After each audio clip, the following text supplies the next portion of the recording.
TikTok time to rock. Good evening, good morning, good afternoon to everyone watching from all over the planet. It's your friendly neighborhood philosopher here, D. Wood. With me now, we've got the Apostate Prophet, who's uncharacteristically intense and angry right now. What's going on, AP?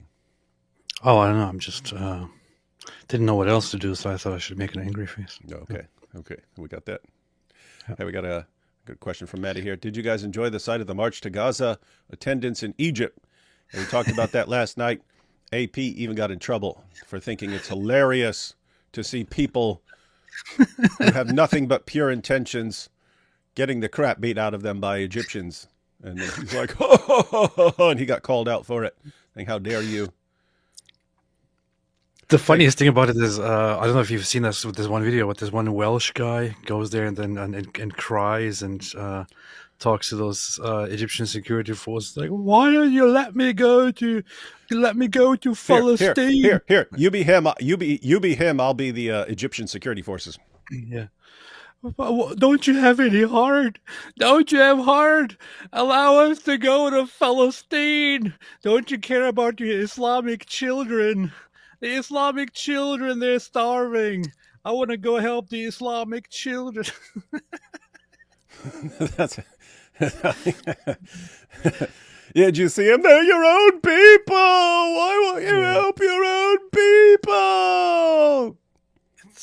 It's like the epitome of the whole of, I hate saying this, but in this instance it's like this white savior attitude. Yeah. And they're going and doing it to Egyptians, trying to tell the Egyptian guys how badly the Arabs need help. Like, dude, you absolute idiots. We're here. Why aren't you worshiping us? You're instead of worshiping us, you're oppressing us.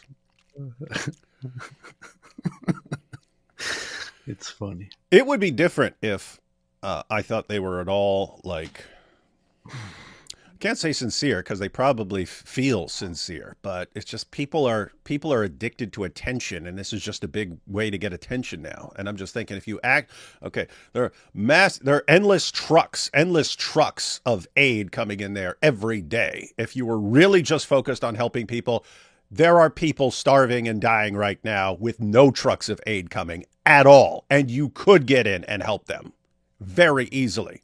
It's happening in a lot of places. No one pays any attention to it because it doesn't involve Jews. That's why I don't take you seriously. Yep. So, AP. Yes. Maddie asked, did you guys enjoy the sight of the March to Gaza attendance in Egypt? Yes, we did. It was very inspiring.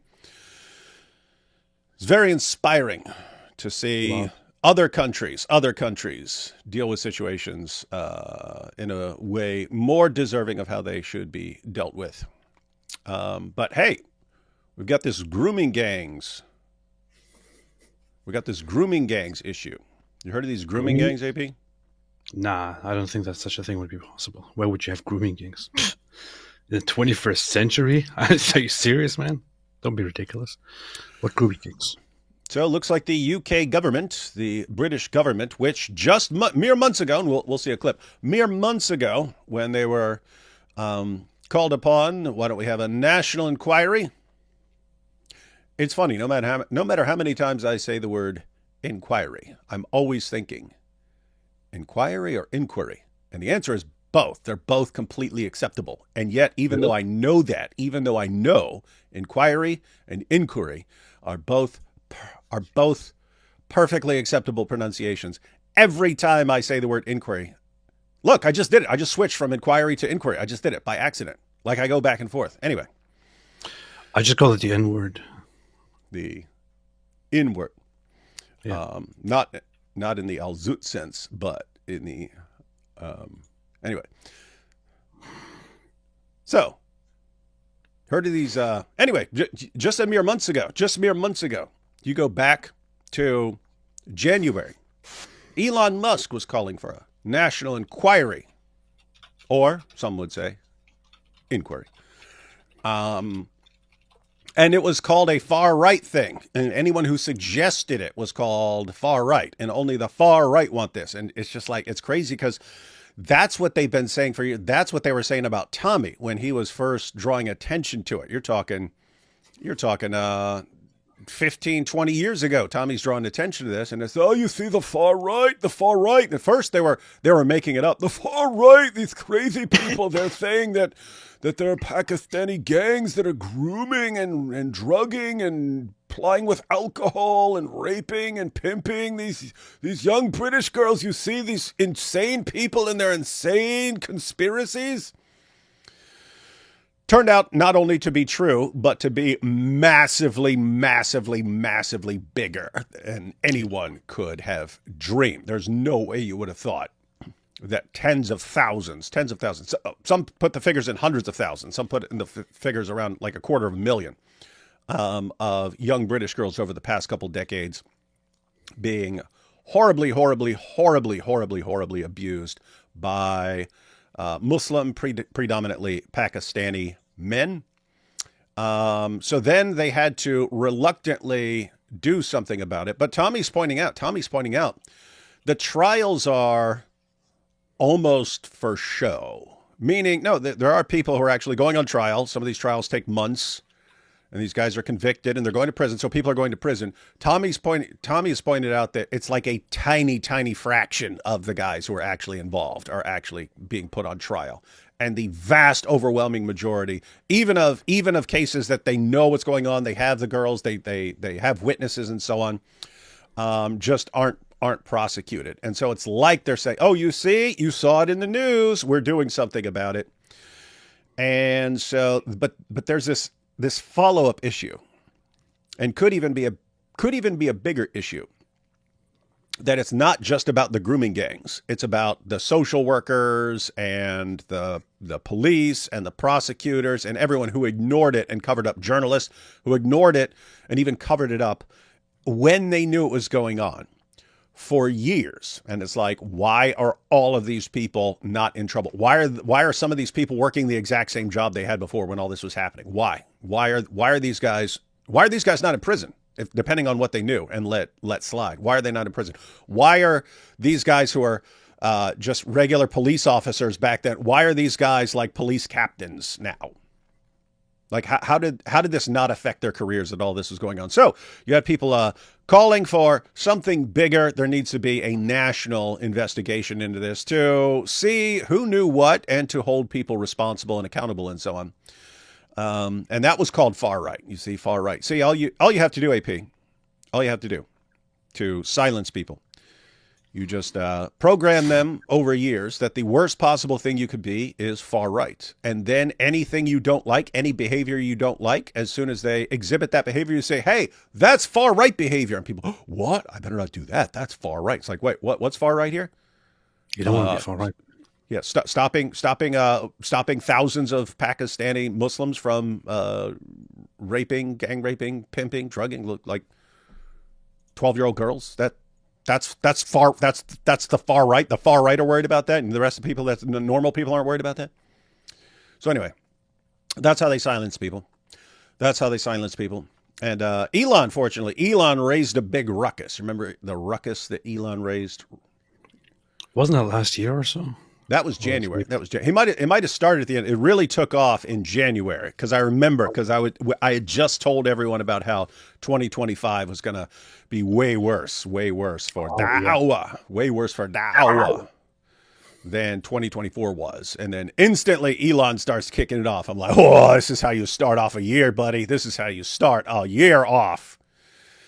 And so and what did they say? Oh, far right, Elon, far right. Oh my goodness, he's with the far right. He's with the far right. Because what? Because he's saying that people need to be investigated for their roles in covering this up and this whole scandal. That made him far right and so on.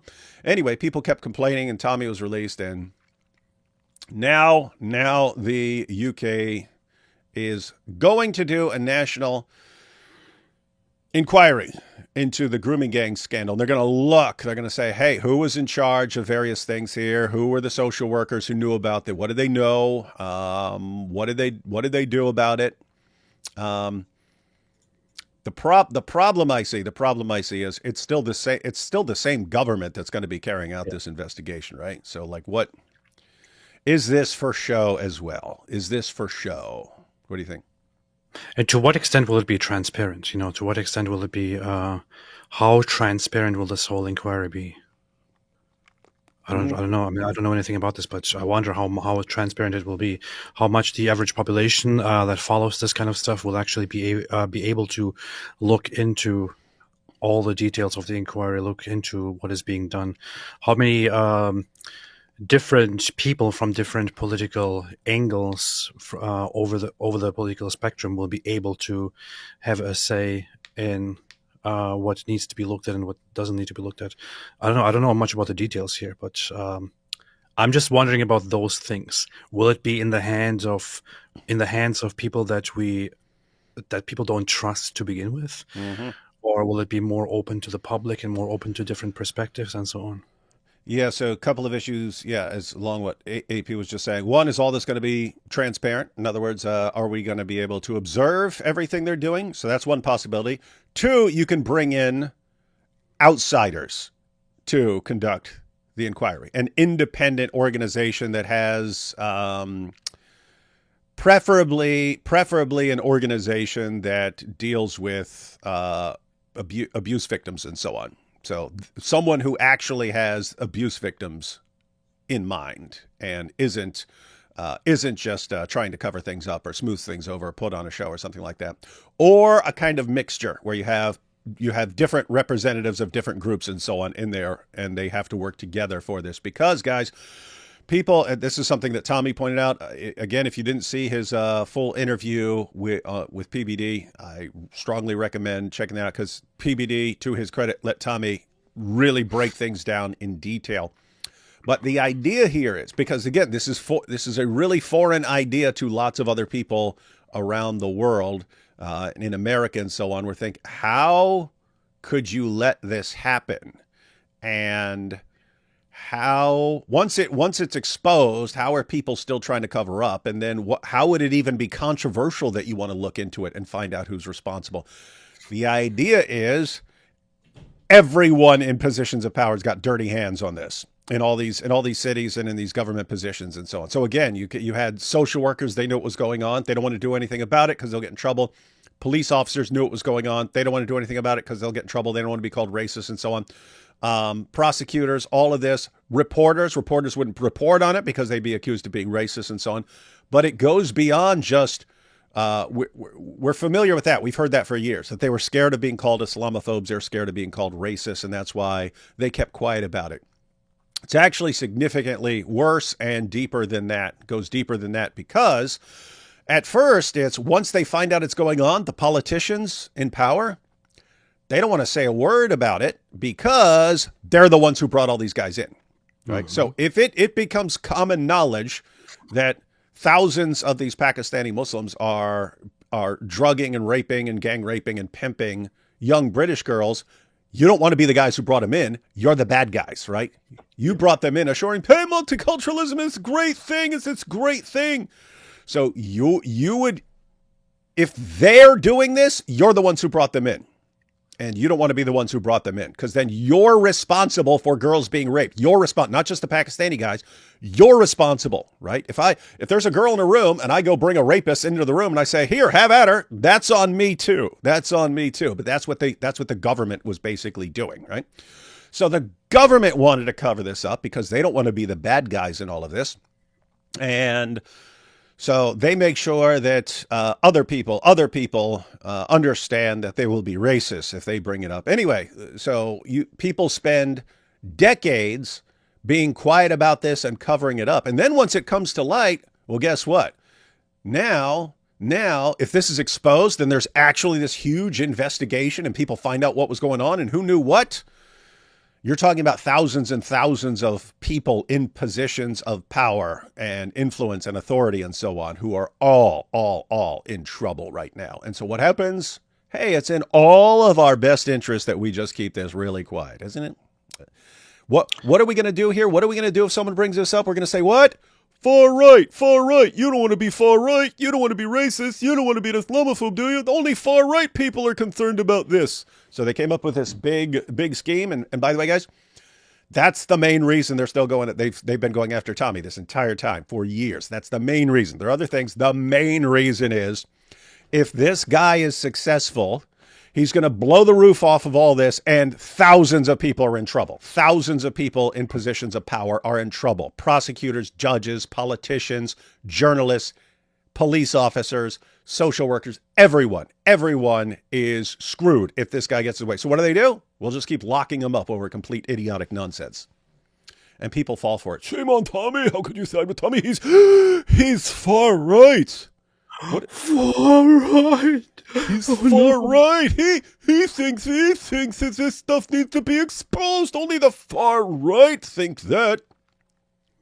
Weird stuff, man. Well, I would say that so everything taken into consideration, I think one of the most important things to make sure during this inquiry is we need to make sure inquiry. That it's inquiry.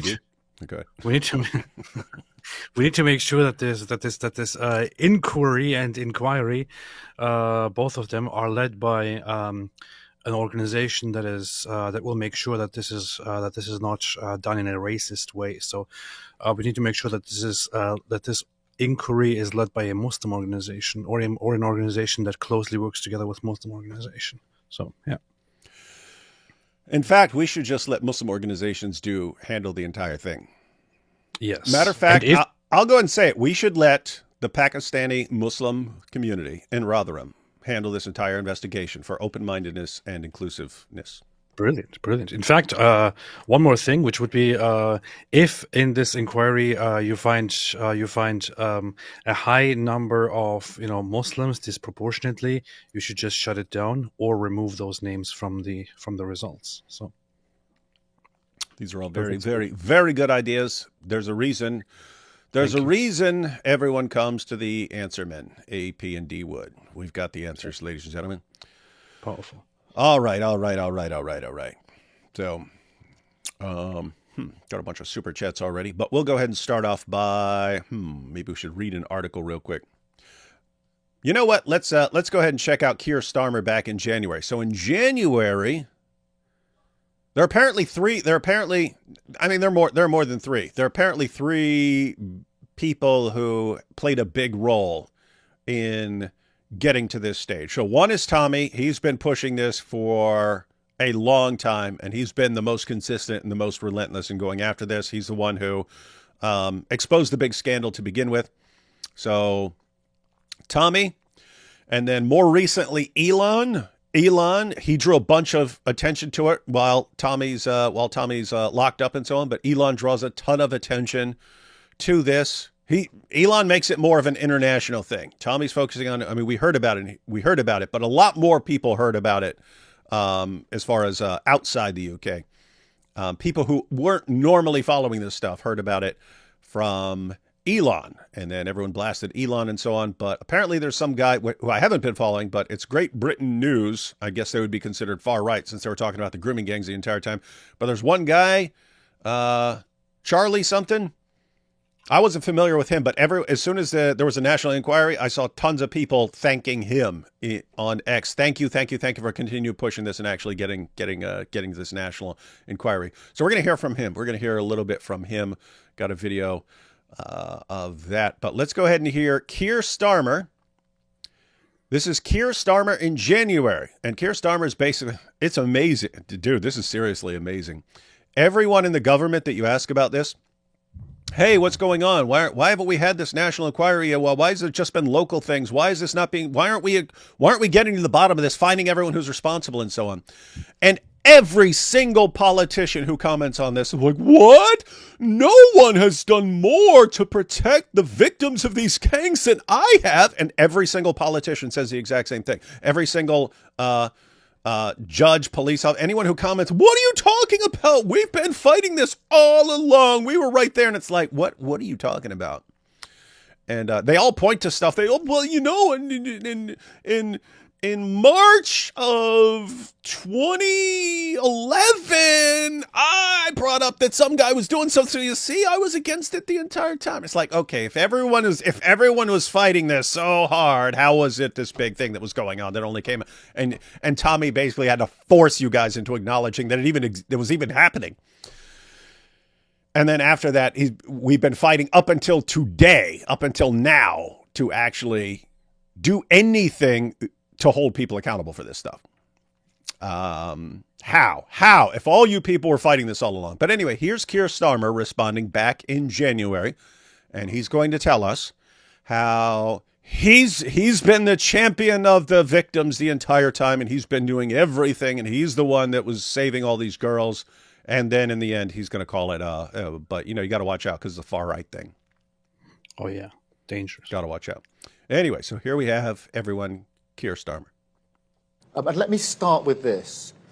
Child sexual exploitation is utterly sickening. Utterly sickening. Oh, really? And for many, many... You're muted, man. You heard it here. Let's go back. We heard it here, folks. Ready? Here goes. And let me start with this. Child sexual exploitation is utterly sickening. Well, thank you. Okay, well, case closed. You see, guys, Keir Starmer doesn't approve of child grooming and sexual abuse. He doesn't. He's against it, and he has said it's sickening. Case closed, man. Thank you. But this is the problem is already solved. I don't know why we're still talking. So thank you so much for this, man. Thank you. We had no idea. Thank you. Absolutely. Thank you. Thank you so much, Keir. Thank you, Keir Starmer. Thank you so much. And next he'll tell us that Hitler was bad. And then we'll know because him said it. Him said it. Him smart. Him politician. Him know. Oh boy. Yeah. And by the way, poop stinks. And let me say, I do not approve of child sexual abuse and exploitation. Let's get that very clear right now. We do not approve. Thank you. Thank you. So enlightening. Great job, Keir. Utterly sickening. And for many, many Yes, you years, too many victims have been completely let down. Let down by perverse ideas about community relations, or by the idea that institutions must be protected above all else. And they've not been listened to, and they've not been heard. And when I was chief prosecutor for 5 years... Here you got it? And when I was chief prosecutor, watch, he's gonna portray himself as the hero here. I tackled that head on, because He I did. could see what was happening. He saw it. He dealt with it. And that's why I reopened cases that had been closed and supposedly finished. I brought the first major prosecution of an Asian grooming gang. In the particular case, it was Asian? in Rochdale, but it was the first of its kind. There were many that then followed that. What do you mean Asian? You mean Chinese? Asian. Japanese? Asian. Korean? Asian. Were they Thai? Asian. Were they Vietnamese? Asian, man. Asian. Huh. I wonder where, but Asia's pretty big, man. Asia's like really big. Like, I wonder, could you be more specific about where? Asian. And think about this, AP, because they're all doing the same thing, right? They were eventually, a bunch of these politicians, including Keir Starmer, they were all eventually forced to do something for show. And now when they're called on it, hey, we need an investigation. Why can't we have an investigation of this? What are you talking about? I prosecuted those. Yeah, after you were forced to, and it was all exposed, you were publicly humiliated and so on. Then you reluctantly dealt with with a tiny fraction of the cases. But now you're looking back, no one has done more than I have. My goodness, garbage people, man. Format. I changed the whole prosecution approach. He did. He changed the entire thing. Because I wanted to challenge and did challenge the myths and stereotypes that were stopping those victims being heard. So This we guy's a changed hero, the man. entire approach, not without criticism at the time, I might add.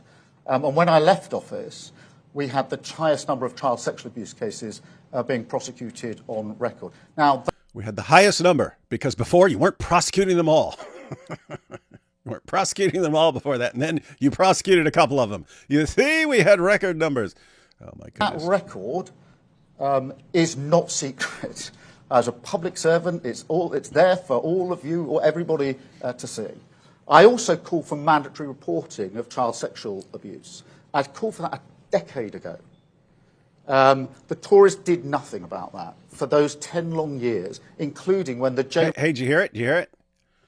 I was the one fighting this for a decade. The Tories, my political rival, they did nothing about it. You see, there, guys, guess what? No one did anything about it except Tommy and his buddy. None of you did it.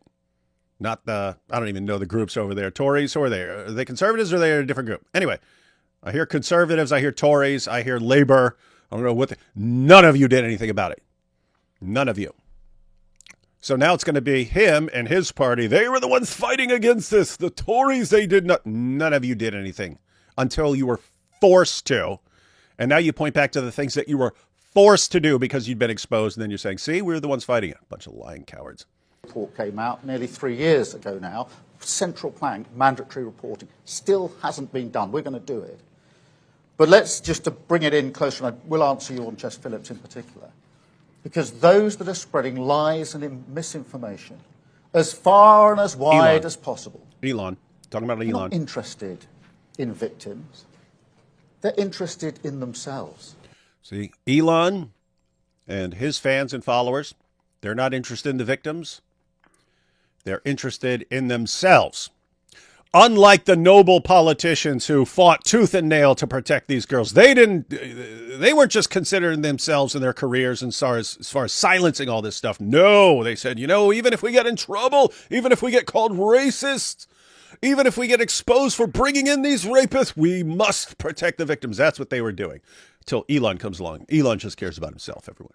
In my opinion, I don't know if others see it like that as well. But if you are announcing justice, and if you are making a big announcement that you are going to make sure that justice is brought and you are going to make things right, like one big red flag there is that you, even before doing it, while announcing it, you start attacking those people who brought this to the world's attention, and accusing them of having ulterior motives and all that. Like that really discredits you. That really discredits your whole position, doesn't it? It's like, aren't you supposed to focus? You were just forced to talk about this whole thing. You were forced to finally take measures. You were forced to do something that you are actually supposed to do. Instead of focusing on that, he's now attacking people who supposedly spread misinformation. I don't know, man. Not sure how far to trust any of this. Yeah, and keep in mind, this is not him announcing that they're going to do something. This is January, where it was still, this is what the far right do. So it's, hey, I've already done everything. It's my political rivals that covered anything up. But anyway, long story short, we don't need to do anything. And only the far right are interested in doing anything. So this is January. This is January. His approval rating, the approval rating of his party, has been plummeting. Like I think he has like the lowest approval rating in like recorded history or something like that. I think I saw something like that. I could be wrong. Anyway, if anyone wants to look that up, you can let us know. But I think he has like the lowest approval rating of any British prime minister in history. And so over the past, what is it, about the past 2 months he's been trying to change? There's no reason we should be letting boatloads of illegal immigrants come into it. We're going to stop them, yeah. And we're the ones who are launching the investigation into the grooming gangs. And it's all, you see your numbers. And so you realize the people are not with you. The people think you're evil scum. So what do you have to do? You finally have... It's not that you're actually listening to the people, it's you're pretending to listen to the people. Why? Because elections aren't over. There's always another election coming up eventually, and you can't be the party that told the people to go screw themselves, your entire administration. Those who are cheerleading Tommy Robinson, not interested in justice. They're supporting a man who went to prison for nearly collapsing a grooming case. Liar. You lying scumbag. Dude, if that's all I knew about this dude, I would say lying scumbag. He did nothing that could have come within 1,000 miles of collapsing any case. Guys, if you recall, this is what's amazing. Tommy exposed all this when in his documentary, but I remember back then. But here's the thing. He shows over and over again how politicians and journalists will just lie about everything he's done, and then everyone just picks up the lie and they keep running with it, and then people think that that's what happened. He went out, so there was a grooming gang trial that was lasting months, and the judge put a gag order. Why? He didn't want anyone reporting on it. This is what's screwed up. You have these trials and no one's allowed to report on it until it's all over, And then you'd be allowed to report on it for a day. You get a day of news, and then they sweep it under. They don't want people hearing about this or knowing details. So they just, for a trial could go on for 6 months. No one's allowed to say a word about it. Guess what? Tommy wasn't giving any details. See, if you go in and you start sharing details of what's going on in the trial, you can get in trouble because you can actually influence the jury or something like that. Tommy didn't do any of that. The law is that you can't give any information that isn't publicly available already. The only information he shared while he was live outside that trial was publicly available information. He sat there reading a BBC article about the grooming gangs. They arrested him and said, "Oh, you could have derailed this huge trial and all these men would have gotten off because of..." What? Because he did something that he was allowed to do. And even then, if you wanted to say, you caused a problem, okay, that should be like a fine or something like that. That's what that should be. Or if you wanted to say jail, they don't send anyone to jail for this. And they gave him 13 months in prison for it. Mm-hmm. This is insane. Again, I've been to prison. I never heard of anyone who's went to prison for reading a BBC article outside a trial. No one can hear him. People can hear him he's live on he was live on Facebook reading a BBC article. None of that was against the law. None of that was against the law. Not the law says you can't give any information about the trial that's going on. So he didn't. Publicly available information. 13 months they sentenced him to. And there's also the thing,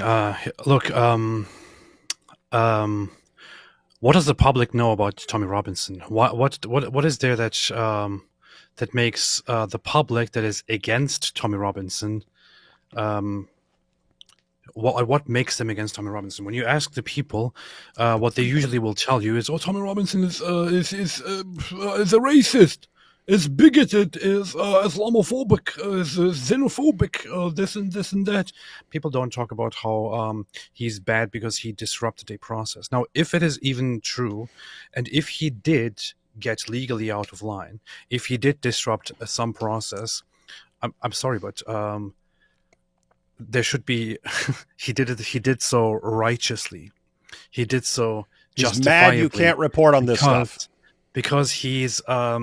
Because there are many years, there are decades of perversions, decades of cruelties against children, against English people in this nation, decades of corruption, decades of cover-ups, decades of nothing being done, decades of things being swept under the rug. Of course, somebody who seeks justice, who fights for justice, might get out of line and disrupt your processes that are not very reliable, while in order to draw attention to what is actually happening here. That's why he's a villain, seriously. And this is you can, what I just brought up, you can see here the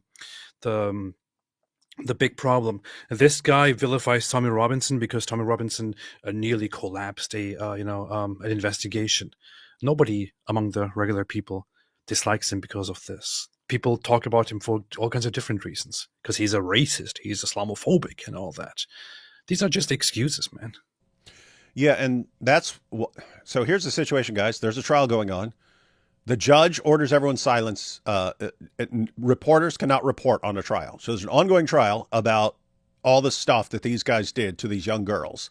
And they tell reporters, don't say a word about it. Okay, that's sick and evil. You're part of the cover-up. You're part of the cover-up. You are part of the entire system that's trying to cover up what happened to the girls and who was responsible. You're part of this. You're part of the cover-up. Tommy looks at the law, looks at the legal code, and says, "What am I allowed to do?" What am I still allowed to do? Well, I'm actually allowed to go outside the courthouse, and I'm allowed to go live, and I'm allowed to share any information that is already publicly available. I can't say what's actually going on in the trial that's not publicly available. I can't give new information. I can share information that's publicly available. So he goes down there, and that's all he does. They locked him up anyway. And then that's used against him for years. So you're talking years later right now. And Tommy Robinson, if you want to know how evil he is, he almost completely derailed something by reading a BBC article on Facebook Live. You see, I mean, that could have brought the entire thing down. It could have brought it all down. You're an evil scumbag, Keir Starmer. But I mean, he's sitting here, but he keep in mind, he just used that as evidence that Tommy isn't concerned about the girls, isn't concerned about the thing. He's only concerned. He just used that to prove that Tommy can't be trusted. Why? Because Tommy said, I at least want to say something about this trial that's going on so that people know that it's going on and they know why they're not hearing anything about it because it's silence. That's what shows he's not sincere and he's not serious about this. This is sick stuff, man. This is sick. The whole country's sick, man. Whole government is sick. All right, let's let him go. A gang grooming case. These are people who are trying to get some kind of vicarious thrill from street violence that people like Tommy Robinson promote. And those attacking Jess Phillips, who I'm proud to call a colleague and a friend, not protecting victims. Jess Phillips has done 1,000 times more than they've even dreamt about when it comes to protecting victims of sexual abuse. But not as much as you, Keir, because you're the king of protecting. And so just victims. as I took on the criminal justice system and the institutions when I was chief prosecutor, I'm prepared to call out this for what it is. We've seen this playbook many times. Far right. Whipping up of intimidation and threats of violence, hoping that the media will amplify it. Come on, far right. Say far right. Now, Jess Phillips does not need me or anybody else to speak on her behalf. But when the poison of the far right leads to serious threats... You get it? Far right, ladies and gentlemen, the far right. Why? So, everyone, this is when Elon was calling these guys out. Why are you guys still covering this up? Why are you still sweeping this under the rug? Why are you still destroying the lives of anyone who speaks out about this stuff? What's going on? And there you have it. This is a far right thing. It's the far right, man. The boogeyman of the far right.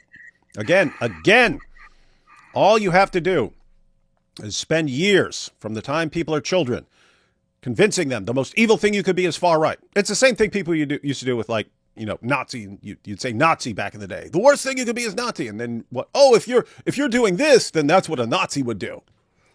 So now now it's just far right, the boogeyman of the far right. The last thing you want to be is far right. And then once you've gotten people to absorb that idea, the worst thing you could be is far right, then any behavior you do not like, you just say that's what the far right do. And what is this? This is Elon Musk saying, how's this been going on for years and you still haven't investigated the people who are responsible for covering this up? How is it we can't even understand how that's possible in the modern world. One, that you would have covered, one, that you would have let this happen, two, that you would cover it up, and three, that you would still, after all these years, still be covering it up. How is this a thing? Well, you see the far right, they don't really care about any of this. They're just trying to get attention for themselves. Meanwhile, we are the real heroes who've dealt with this. Freaking idiots. Nobody has done more than I did. Me and the Labour Party are the true heroes in this entire movie. When the poison of the far right leads to serious threats to Jess Phillips and others, then in my book, a line has been crossed. I enjoy the cut and thrust of politics, the robust debate that we must have, but that's got to be based on facts and truth, not on lies. We're not allowed to have the truth because you guys don't even let people report on the trials. So, not on those who are so. At least he said it's got to be based. He said it has to be based. Desperate for attention, that they're prepared to debase themselves and their country. So, this government will get on with the job of protecting victims, including child sexual abuse, mandatory reporting, accelerating the processes. But what I won't tolerate is this discussion and debate based on lies without calling it out. What I won't tolerate is politicians jumping on the bandwagon simply to get attention, when those politicians sat in government for 14 long years, tweeting, talking, but not doing anything about it. Now so desperate for attention that they're amplifying what the far right is saying. Hear it? So that's what I say about Jess Phillips. I mean, there's one thing that he's right about, which is that the Conservatives haven't done a single thing either. None of them. No one did. Yeah, but that doesn't mean that he's the good one now. So. Roll all your parties up into one big ball. None of them did anything. Get that right. You are not the hero in this whole situation. But did you see what he did at the end? So he brings up Tommy. He brings up the far right and Tommy. And the far right, they're just trying to get violence out of this. Tommy, he's just trying to get attention for himself. He doesn't name Elon, but he was clearly talking about Elon because that's the reason he had this. He was saying anything to begin with. Elon's just interested in attention for himself. And any politicians who actually agree with them and say, you know what, these guys are right. Maybe we do need to have a national inquiry to get to the bottom of this and to see who's responsible. He says, see, you're just jumping on the bandwagon of the far right to get some cheap points with the far right. What's that mean? It means anyone who thinks that this needs to be investigated or dealt with is evil. You're all evil. You're all selfish. There's no one involved here who's calling for a national inquiry and who wants the people who knew what was happening to be held responsible. There's no one who's sincere and wants something done. And the good people like Keir Starmer, he's already done his part. And so there's nothing else to do. There's nothing else to be done, guys. And anyone who says more things need to be done is just in it for some ulterior motive. That was January. Now, of course, they're having a national inquiry. So isn't this funny? Any politician who says, hey, we need a national inquiry is just jumping on the bandwagon of the far right. Wow. Yeah. It looks like Keir Starmer just jumped on the bandwagon of the far right, according to him, his own words.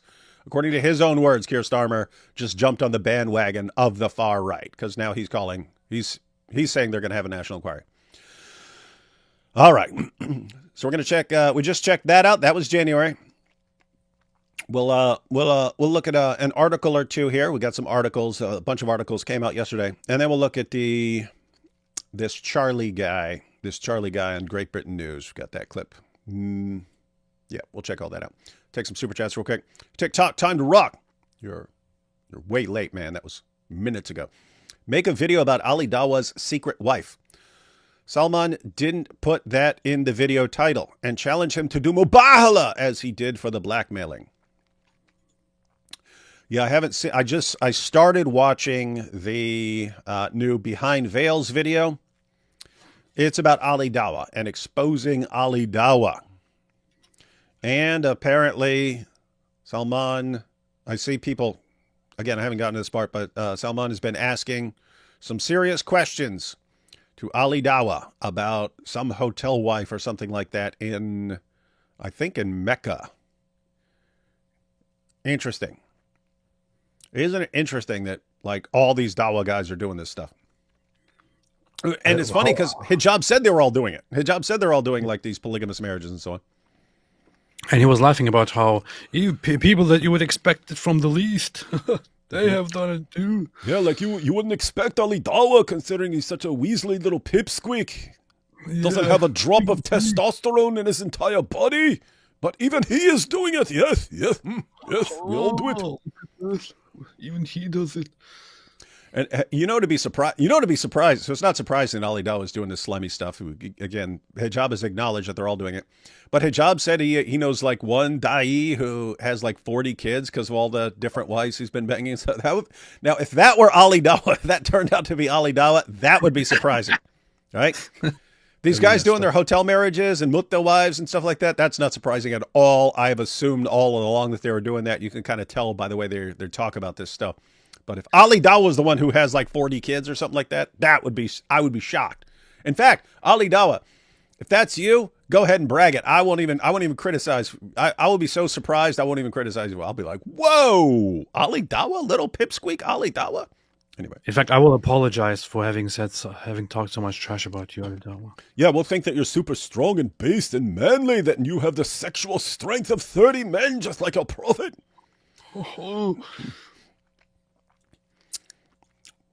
Skyscraper Philosopher here says, reports that Trump rejected Israeli plan to kill Khamenei. Thoughts?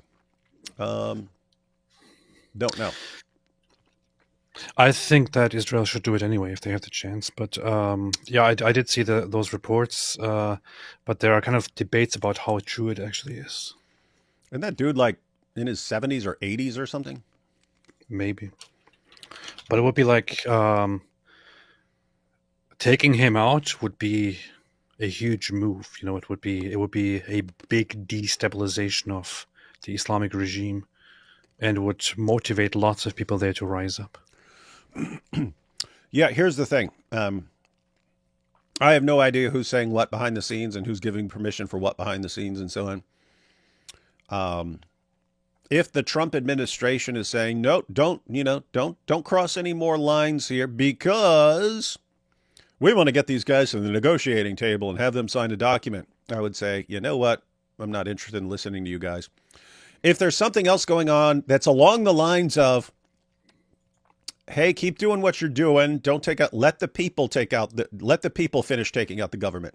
You know, you keep blowing up all their sites, taking out their military leaders, but let the people rise up and take over the government. That I can see. If you want the people to be responsible for it, because at the end of the day, even though we would all love to see and we hope to see good relations between a future democratic Iran and Israel, you don't want to be a regime. You don't want to be the new regime that was put in place by Israel. Mm-hmm. You just don't. If Israel did some things that helped you, but you were ultimately the one who was responsible, you're still good. If Israel actually took out your leader and put in another one, there will be people who never trust you and always use that against the government. In other words, 20 years from now, they'll still be, you see, you're the government that was put there by Israel and the Jews. And the Jews are controlling you and stuff. So anyway, yeah, I don't know. I don't know what people's intentions are, and I don't know what the details are. Hi, David. Still on for UK mission Imam possible? Not sure. I got the general idea, but it's kind of not enough to go on. Took less than 5 minutes for AP to get racist. I know. Oh, AP stays racist, and that's to be fair, he's Turkish, so that's true. Should U.S. give bunker buster bombs to Israel? Why or why not? Don't they have bunker buster bombs? I think Israel said that they need support for it because they don't have sufficient amount of bunker buster. I think that's what they said. I don't know. Kind of depends on what it's used for. So, guys, the bunker busters, that's the one that like shoots into the ground and then blows up a bunker underneath it and stuff like that. So, if you have some sort of, it would depend on what it's for. If you're saying, hey, there's some underground nuclear facility and we want to blow that thing up, I'd give it to them in a heartbeat. Yeah, I think as far as I remember, and as far as I can quickly see from like looking at things for 5 seconds, is that Israel did ask for help in equipment because there are certain places, including part of the Iranian nuclear program, that are difficult to access and with which Israel would need help with special ammunition and equipment, such as bunker busters.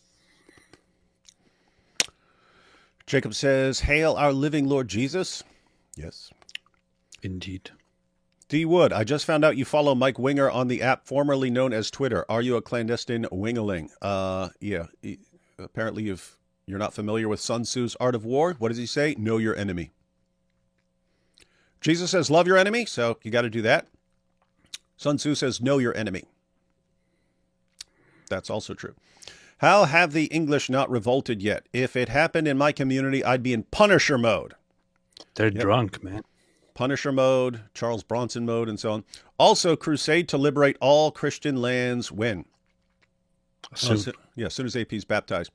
As far as the English not revolting, this is why I've been saying I don't think that Europe will, collapse to Islam or something like that. You'll eventually get it, but as long as it's a couple of people or a small minority, it's kind of hard to start a big uprising against the government, because you need everyone on board, or you need a massive number of people that can't be stopped. That's hard to get started, because anyone who starts it, they get crushed. What happened when people were getting ticked off about some kids getting killed or something like that? What happened when the people, we'll do something about this? What happened? The government crushed them, just went and grabbed them all and tossed them in prison. That was a warning. That was, hey, we are not going to let this get started. Eventually something, probably just because this stuff is not going to stop happening, sadly. But eventually something extremely messed up is going to happen, and people just aren't gonna stop. They're not gonna back down from the threats and prison and so on. Because keep in mind, here's what people don't get: the people don't realize how much power they have. If everyone just stood up right now and said, we're not putting up with this, guess what? Government's done. The government's done. The government has to comply, or you can get rid of the government. But you don't have all those people. I actually used to think about this when I was in prison. When I was in prison, I used to just sit around looking and going, if we're in a prison with 1,000 people and we all just say, who does most of the work in the prison? The inmates. We do everything. They're guards. There are guards who are making sure we don't get out and who are telling us what to do, but we're the ones doing all the cooking, the cleaning, all this stuff. We're the ones doing all that.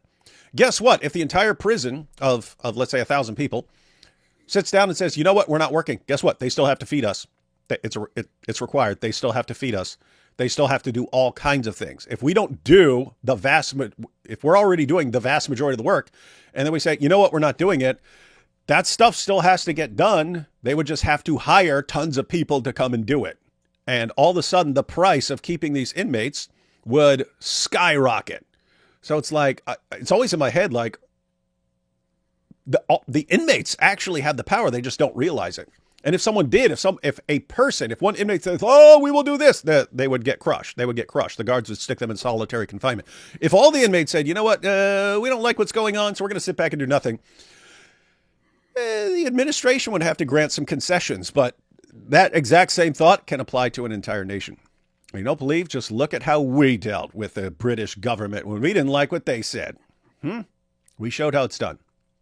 Yep. Wonder how BBC and media cover grooming inquiry. That's going to be a good question. Again, it's our concern here is, one, it's good that they're doing something. We hope that it exposes some people and does some good. But who's doing it? The government. Do we trust these guys? No. Do they do things just for show? Yes. So can we trust this entire system? Unless they make it somehow, as AP was saying, transparent or have an outside group doing it. I don't trust any of it. Victims should be able to testify incognito. There will be some of that. Wonder if J.K. Rowling will comment on grooming inquiry. Not sure. Hope they fix this. As mom of girls, I don't trust Keir Starmer. Thanks for what you do. You helped me come to Christ together with Nabil and Winger. Nice. Interesting. Shout out to Mike Winger. Mike Winger's far right. Which countries do you think are screwed for the future, and which do you think can turn it around and are safe in terms of Islam? I think lots of countries can turn it around. It's just they're not. Most aren't until there's going to be an absolute bloodbath, and then they'll do it, and then it's going to be a big bloody mess or a civil war or something like that, when they could have dealt with it sooner and more peacefully. I think that so the UK is pretty much screwed. And things will go wrong, and things will go probably worse before they might get better, before they might be things might be turned around. But I don't think that there is any very, very reasonable, peaceful resolution to what's already happened so far. If the trajectory continues as it is, then things might get even worse. There are some other countries, like, I don't know, Sweden is problematic, France is slightly problematic. I would say one country that we don't talk about very much, but that is pretty much screwed already, is Belgium. But then again, it's not really a country. It's just a fake entity. So yeah, that's that. Take a couple more. We've got a bunch, so we'll read a couple more, and then we will check out an article. We'll check out a Reuters article on this. We just want everyone to be up to date on what's going on so that people can be paying attention as it's happening. There are people involved that will make sure the government inquiry will be thorough, and all of those that covered it up will be accountable. Rupert Lowe is one of them. Well, I mean, I hope that's the case. I just don't believe that's the case. You're saying there will be people involved that will make sure the government inquiry will be thorough, and all those that covered up will be accountable. Are you kidding me? You have any idea how many politicians, police officers, prosecutors, and so on have dirty hands in this? That's what there are a lot of powerful people involved here. It's kind of hard to do things when you have a lot of powerful people are going to be tossing a monkey wrench in everything you do. Powerful. Stop embarrassing yourself, AP. You're a cry for attention. See, first Keir Starmer was saying people do things just for attention when they have evil, nefarious agenda, and then you prove him right after I'm telling everyone he's wrong. Your stupid wingling shirt. Let's see. Knows too much says, AP, it's not a moral obligation of Israel to resupply and feed their enemies in war. True. I think something can be a good thing to do and not be an obligation. No other country is held to this insane, suicidal standard. That's part 1 of 3. Hang on. Let's go through the 3 parts here. 2 of 3. Morally, this should never be done until unconditional surrender. The Allies didn't resupply and feed the Germans or the Japanese in World War II. Palestinists in Gaza, even those against Hamas, don't disagree with Hamas on the cause of Hebrew genocide. Their issue is consequences of their actions for the genocidal war that they started. All right, AP, what are your thoughts on this? So here is the thing. First off, the Allies did take care of many of the civilians in Germany, for example, especially while they were fighting and bombing Germany. So there were some instances where they very brutally bombed certain cities and territories. At the same time, Britain, the US, and others were making sure that they give everyone, all the civilians, advanced knowledge of what is happening. They were communicating day and night with civilians, and they were also trying to encourage civilians to seek different means to seek shelter and to receive help from the Allies. Whenever the Allies took territory, they made sure to take care of the civilian population as much as possible and to feed them and all that. So the Allies did indeed do their best, although it was kind of lacking compared to what they would probably do today to take care of the civilian population. I would say that when you say the enemy, you're right. Israel is under no obligation and also should not be morally required to take care of their enemy. If we are talking about Hamas and other terrorist organizations and those who are like-minded. However, Gaza is not just 100% full of those people. Gaza also has lots of other civilians who don't want any part of this. Even if we go by the best,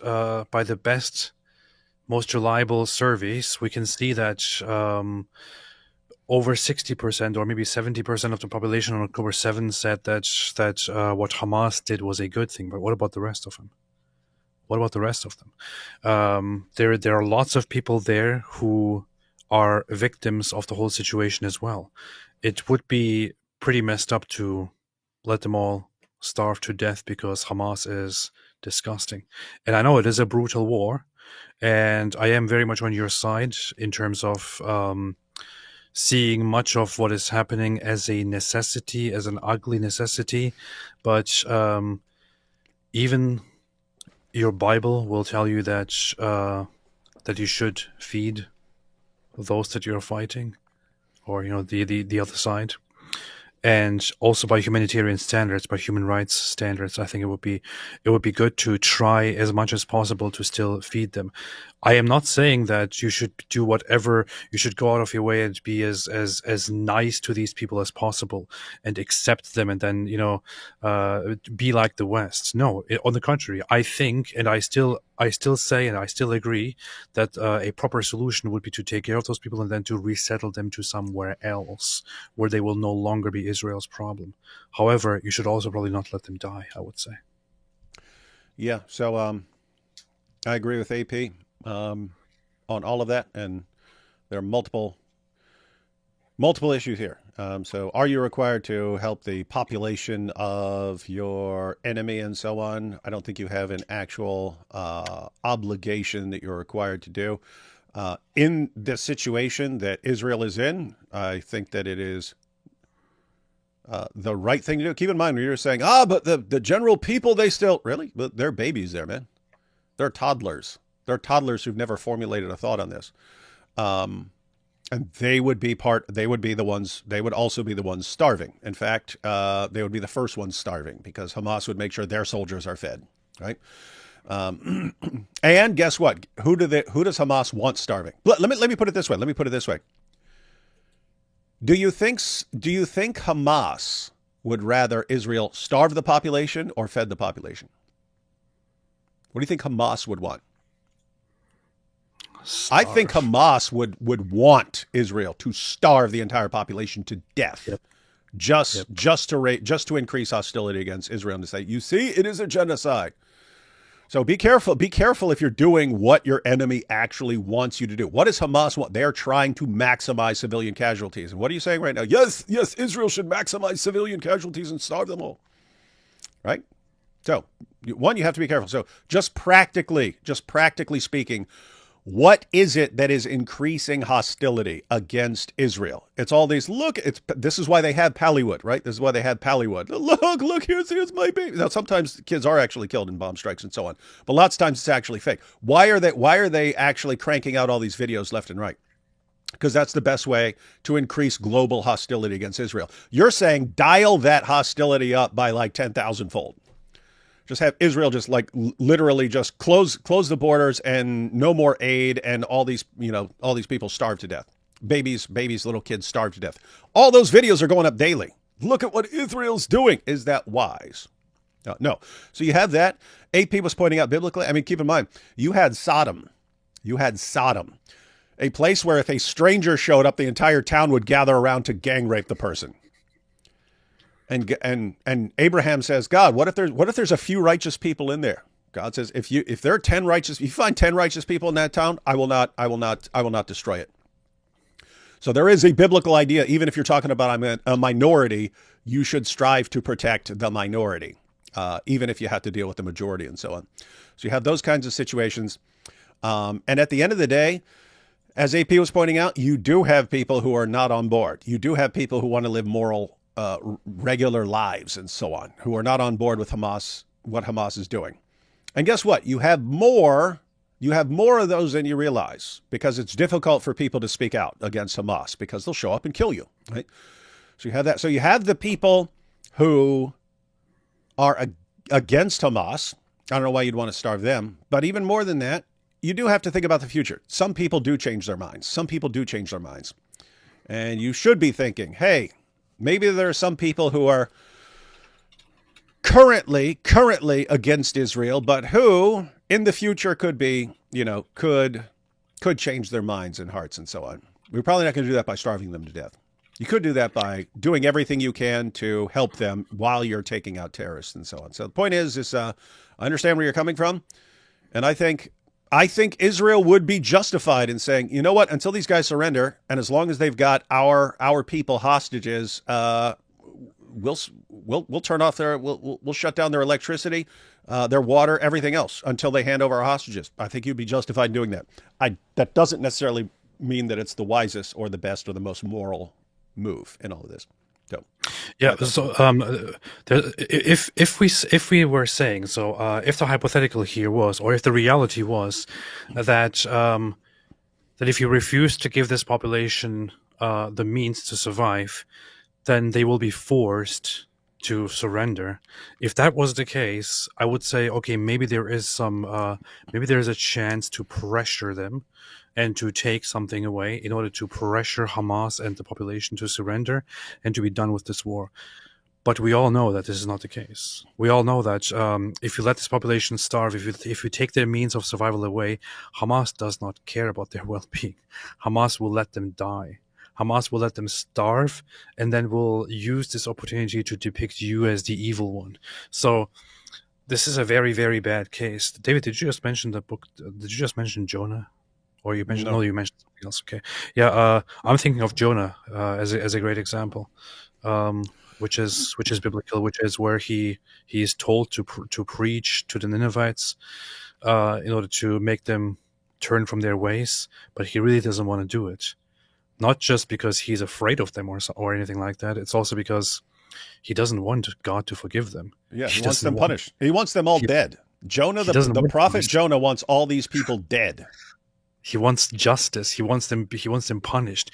He is very upset that God would actually tell him to go and preach to them and set them straight and all that. But he runs away. He refuses, and God eventually leads him there. And the entire story, which is a very short story, which is beautiful, just ends with God basically teaching Jonah a lesson and saying, should I not forgive these people? There are so many of them. So it's basically Jonah resenting these people, rightly so, because they are horrible people. But God still, despite everything, sending him over there and letting him preach there, and then forgiving those people, despite how absolutely horrible they are. Because no matter how bad they are still redeemable to an extent. I would say that is actually a very good story to take from, and to not despise a population so much that you would be fine with simply letting them all die. And here you have Alex says, that's true. However, in the book of Joshua, Israelites were supposed to destroy everything in Canaan because of the Canaanites' wickedness, Deuteronomy 9. Yeah, not quite. You might want to take a closer look at that. One, God gave them 4 centuries to repent of what they were doing. Did you just give 4 centuries to the Palestinians to repent of what they're doing with Hamas and so on? Did you give them sufficient time and so on? God gave them 4 centuries to repent of things like child sacrifice and stuff. They didn't. And in addition to that, you need to be careful with how you interpret this, because those passages about completely destroy, those are used interchangeably with drive them off the land. And God even says how's he going to destroy them? You're going to drive them off the land little by little. So what's that?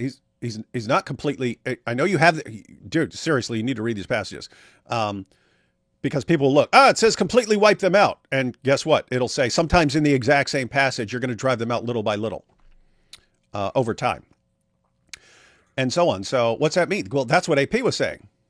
That's get control of them and then deport them to another part. You can't be here. You can't be here. You're too dangerous to be right here. We're not opposed to that. We're not opposed to that. We're talking about something different when, hey, these guys are fighting against us and you have a bunch of people there who don't approve and so on. And it will be used. Guys, seriously, if Israel said no more food, no more water, no more electricity, we're shutting it all down and starving the entire population to death, do you think that works out for it? Seriously, do you think that works for Israel?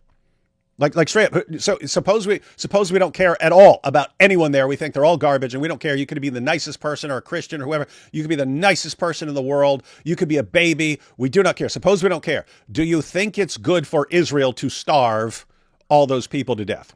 Do you seriously think that's a good idea? Do you think that makes things better for Israel? Do you think Israel would be in a better position in the global community? If you're saying, if you say yes, I think you're out of touch with reality. Even put aside the global perception, right? Put everything aside. Let's say we don't care at all about the perception of the world. We don't care about any of this. Let's say you actually go through with it and you say, you know what? Everything shut off, everything cut off. We don't care. We'll just let them starve. We'll just let them, survive by their own means and not do anything about it and wait until they surrender. Hamas doesn't want to surrender. Hamas doesn't want the people to surrender. Let's say you actually let them starve. Suddenly, on your hands, you have an entire region full of people who will be starving to death. Imagine the consequences of that. Imagine the consequences of handling that. Imagine the consequences of that on your own population, on your own psychology, on your own people. Imagine the consequences of that on your own history. I don't think you actually want to do that. You know? If you think this is just a strategy to force them to surrender, I don't think it's going to work. So I think Hamas would love it. I think Hamas would be thrilled. I think Hamas would be absolutely thrilled if you starve the population. And yeah, so the big picture here is Israel wants to be clear. Israel wants it to be clear and needs it to be clear that they are the better people in this entire conflict. And even though they clearly are, I mean, massively better, like they're handling things way better. They're like orders of magnitude better people than, the people they're fighting against and so on. They still get represented as evil. What do you, how much worse would that be? How much worse would that be? How much more difficult would it be to convince the world that they're the better people if they, starve 1 million plus people to death, including, so anyway, good luck with that. But I don't think I think that the Israeli government is wiser than to go along with what you just suggested. Part and parcel, just like how HK Police conducted investigation for HK Police government triad gangs corruption, we're going to have to dig deep to force these idiots to budge. Yeah, I seriously want to see how this proceeds, because they could surprise me and it could be a legitimate inquiry, or it could just be all for show, and that's going to suck. Thank you and bless you both for covering this important topic. David, I'm obsessed with your Ali Dawa impression. You sound more like him than he does. Yeah, it's funny. I heard a clip from Ali Dawa earlier, like on Twitter or something like that. No, it was part of someone else's video. It was a video, and then it cut to Ali Dawa. And for a second, I thought it was me impersonating him. Like, oh, they're using me. They're using my Ali Dawa impersonation. I was like, oh, no, that's actually Ali Dawa. And so, now when I hear Ali Dawa, if I'm not looking at him, I think it's myself imitating him. So these are fun times. Anyway, we got a bunch more super chats, but let's go ahead and check out an article real quick. Let's check out an article so everyone, again, stays up to date on this. What do we have here? So this is Reuters. Britain's Starmer. Yay, Starmer the hero. He was the hero in the past and he's the hero now. And he says that anyone who's concerned about this is jumping on the far right bandwagon. But by golly, hero Starmer decided to jump on the far right bandwagon. He is now part of the far right. Britain's Starmer announces national inquiry into grooming gangs. Let's see. This is a short article, so we'll just go and probably read the whole thing real quick. British Prime Minister Keir Starmer said on Saturday he would accept a recommendation for a national inquiry into grooming gangs who sexually abused thousands of girls, having previously resisted calls for a statutory review. You certainly need to do more investigating into the grooming gangs. I'm really concerned about the people who covered it up. The scandal, which revealed how gangs of mostly Pakistan... Dude, what are you saying, Guardian? Or Reuters? Oh, it's Reuters. Okay, they said Pakistani. I was like, you're supposed to say Asian, but Reuters is not... Okay, Reuters is not controlled by the British government. The scandal, which revealed how gangs of mostly Pakistani men had groomed, trafficked, and raped young white girls more than a decade ago. Nah, it's still going on, guys. You just have to be a little more careful about it now. Returned to the political agenda this year after U.S. billionaire Elon Musk criticized the British government. Thank you, Elon. This right now would not be happening without Elon, would not be happening without Tommy. On Saturday, Musk responded to a post on X thanking him for drawing attention to the matter, saying he is glad to hear this is happening. But he's only interested in it for himself, isn't it? Interior Minister Yvette Cooper in January asked Louise Casey, a former senior official, to undertake a rapid audit of the scale and nature of gang-based exploitation in Britain. Well, we have an idea of the scale. You're talking hundreds of thousands of girls and thousands of Pakistani men, entire families of guys. I think in one town it was 8% of the Pakistani population was raping girls and so on. Anyway, So we know the scale of that. I'm interested in the scale of the cover-up and who was covering it up and how high this goes. Casey's report is expected to say that vulnerable white British girls were institutionally ignored by police and local authorities, fearing being accused of racism, Sky News reported on Saturday. Yes, we're familiar with that. Casey's position when she started the audit was that there was not a real need for that's interesting. So she changed her mind. So she looked into things to decide whether they need a national inquiry. And she thought no at first. And then she looked into it. And then she said, yes, we need one. So apparently there's stuff that is not common knowledge now, public knowledge, and that needs to be exposed. Casey's position when she started the audit was that there was not a real need for a national inquiry over and above what was going on. Starmer told reporters en route to the G7 summit in Canada on Saturday. She has come to the view that there should be a national inquiry on the basis of what she has seen. I have read every single word of her report, and I'm going to accept her recommendation. That's good. And the Conservative Party leader, Kemi Badenoch, said Starmer had to be led by the nose to make what she said was the correct decision. So he basically had to be forced into it. Wow. I've been repeatedly calling for a full national inquiry since January, she said. Many survivors of the grooming gangs will be relieved that this is finally happening, but they need a resolution soon, not in 10 years' time. Yeah. You don't want them to be this slow thing of, oh, yeah, we're on it. And nothing ever happens, and they just pretend they're on it. So here's a reaction from Samantha Smith, who is one of the grooming gang victims. I think she's the one who said it started when she was 5, and that she grew up, her and the other girls she knew, they grew up thinking it's normal. They just thought it was normal life that young British girls are raped and gang raped and pimped by Muslims. She just thought this was normal life. Like that's all she knew. That's the only existence she knew, and she thought that was normal. It's just a Pakistani dude can just walk up to you and grab you and do whatever he wants to you, and that's just life. And that's seriously messed up. But she says, don't be fooled. Starmer only announced a national inquiry to woo back the same voters he once branded far-right thugs. Labor doesn't care about the countless little girls who were raped, exploited, and killed by Pakistani Muslim gangs. They never did. And they don't now. I hope things are better than they look, but what she just said is basically my position. They don't care. They care about votes. They care about, under no circumstances do they want to be accused of racism. They need the Muslim vote in the various cities and so on. And so I do not expect them to be taking this seriously.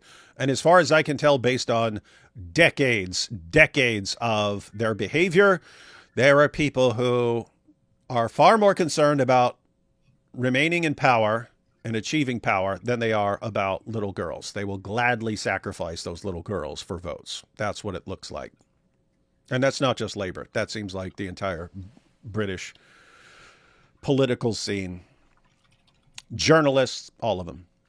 Sick, evil stuff, AP. It is. They're very sick. Let's Very, take a couple more super chats, and we'll check out The Guardian to see if they have a different perspective, because we need a good British publication. Maybe they'll say Asian and not Pakistanis. It was a lot of Asians. I have to say, when I saw Pakistanis, I was like horrified. I was like, how dare you? You're condemning all Pakistanis. You're supposed to say Asians. Are you insane, man? So I was really horrified. So hopefully, I seriously don't know. I know there's a Guardian article that I pulled up, but we'll see what they say. Are they going to say Asian? Hang on. Guys, I seriously don't know. Let's do a poll. No one look. No one cheat and look. No one cheat and look. And don't vote if you already read the article and you know. I don't know. I'm just interested in what people think. Will the Guardian call the grooming gangs Pakistani or Asian?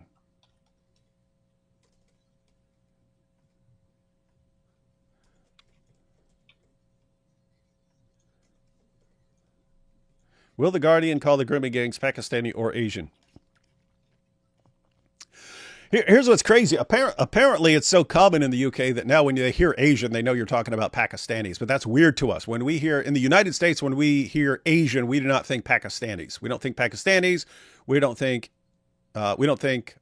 Indians. We don't think any of that stuff. When someone says Asian, you're talking, to us, that would mean Chinese, Japanese, Korean, something like that. Because if you're talking about Pakistanis, you'd say Pakistanis. If you're talking about Indians, you'd say Indians. If you say Asian, that's sort of the whole area of China, Japan, and so on. So anyway, whenever you say Asians, we're thinking like, what? Bunch of Chinese guys going around raping these little girls? Shame on those Chinese guys. That's what an American hears when you say Asians. The funny thing is, when I hear Asian, what I think of is generally Chinese, but possibly also like Vietnamese and Thai. Yeah. And that, but I don't think of Korean and Japanese, for example. I think of them separately, which is very weird. I don't know. No, you're weird. Let's see. Leftists never admit their mistakes or sins. Leftists suck. It's not just leftists in this situation. It's people with political power or people whose job is depending on. I mean, keep in mind, if you're a police, I mean, seriously, if you're just a police officer and you were told, hey, you better keep your mouth shut about what's going on over there, or you'll be accused of being a racist and you'll be out of this department because we can't hire racists here. We can't have racist police officers. And so you're part of the cover-up. It's kind of difficult years later when now you're lieutenant or captain or something like that. Yep, I actually helped cover up the grooming gang scandal. Who's going to trust you? I mean, we'll think it's good that you're confessing and so on, but we would know that you're easy to silence for your own welfare. You would actually toss little girls under the bus and allow them to be gang raped to protect yourself. Do we want you as a police lieutenant or something? No. So people stepping forward and saying, yeah, I was part of the cover up and so on. Here's what I did. This isn't about left or right. This is about self-preservation. People are going to want to preserve themselves and preserve their jobs and preserve their careers and so on. And they're not going to want anyone to know what they did. And so that's going to be some difficult stuff. But I hope people are exposed because this is some sick stuff, man. And for real, the reason it needs to be exposed is you need the reverse to happen, right? You need people to know they can't get away with it. They can't get away with looking the other way when this stuff happens. You need future generations to know, hey, if someone pressures you into allowing some horrible evil, you are going to eventually be exposed. So better call it when you see it. Better call it out when you see it. If you help cover it up, you're going to be exposed later on, and your life will be destroyed. So don't ever do it. You are far-right thugs, Sir Keir Starmer. Yes, we're all far-right thugs. Keir Starmer is a far-right thug now.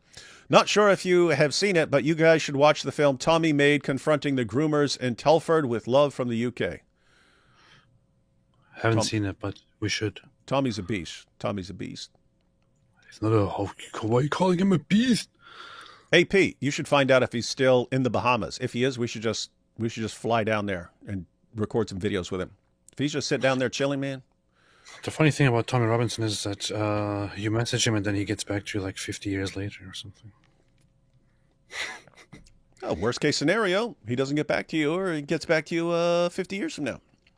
Just say, hey, are you in the Bahamas still? If so, you want to do some recording? If so, we'll fly down there and record some stuff for you. David and AP, don't pick on Muslim grooming gangs. What about BBC Jimmy Savile scandal or Catholic Church priest PDF scandal in USA? Your responses? I hope you're joking here. Because what happens when those things happen? We expose them. And keep in mind, you do have a similar dynamic. This is what Jordan Peterson points out, that various abusers of various kinds, especially with personality disorders like psychopaths and narcissists and so on, they will work themselves into places like a church or something like that where they won't be exposed because people don't want to hurt the institution and so on. So that's how they get away with it for years and stuff. Like, keep in mind, if you're a victim and you've been groomed by that priest, do you want to make a big deal out of it, knowing that will hurt the church? No, of course you don't. And guess what? A person will work himself into the position of a priest just to get that ability to abuse people without being held to account. Fortunately, that got exposed. That got exposed. Why? People said, you know what? We have to expose this stuff anyway. But here's the big difference. That stuff is recognized as evil in the Catholic Church. And so you have to cover that stuff up. You have to keep it silent. People can't know what you're doing. If people find out what you're doing, they'll call you out. With the grooming gangs, everyone's covering it up, not just the people who are worried about the institution. You're talking about, again, police, government officials, everyone's covering it up. And it's been pointed out, again, when you have 7 or 8% of the Muslim population in an area who are actively doing this with the girls, that means everyone knows it, even the people who aren't participating.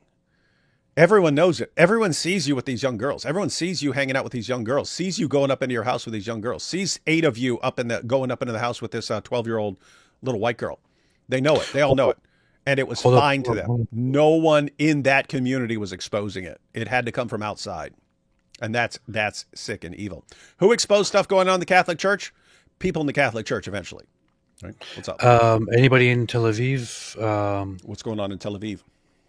There are apparently, so I see footage and lots of reports coming in of massive explosions in Tel Aviv.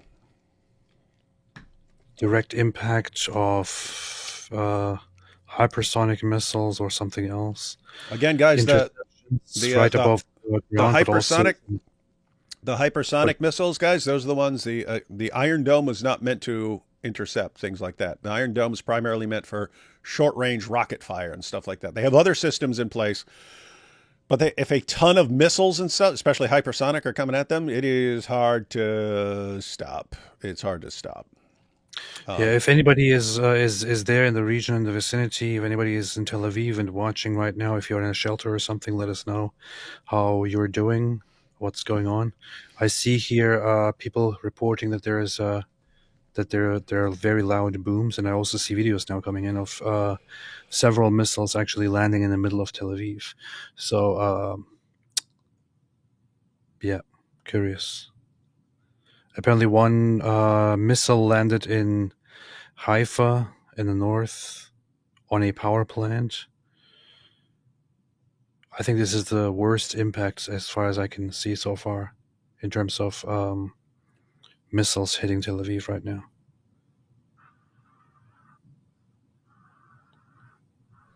Yep, I'm also looking at the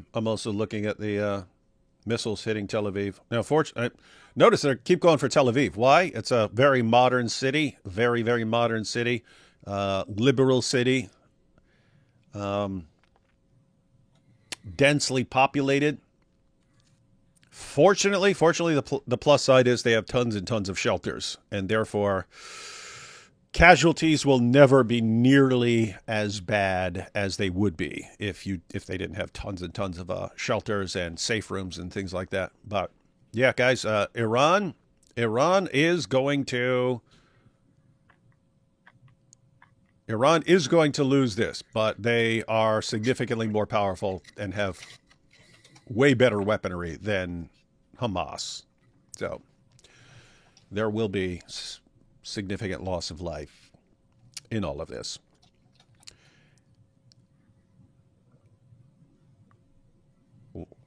You're seeing this too, right, AP? That's a lot of rockets, man. Yeah. They're all over the place.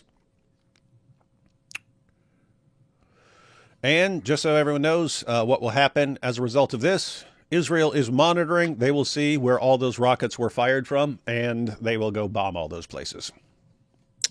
That's what will happen. All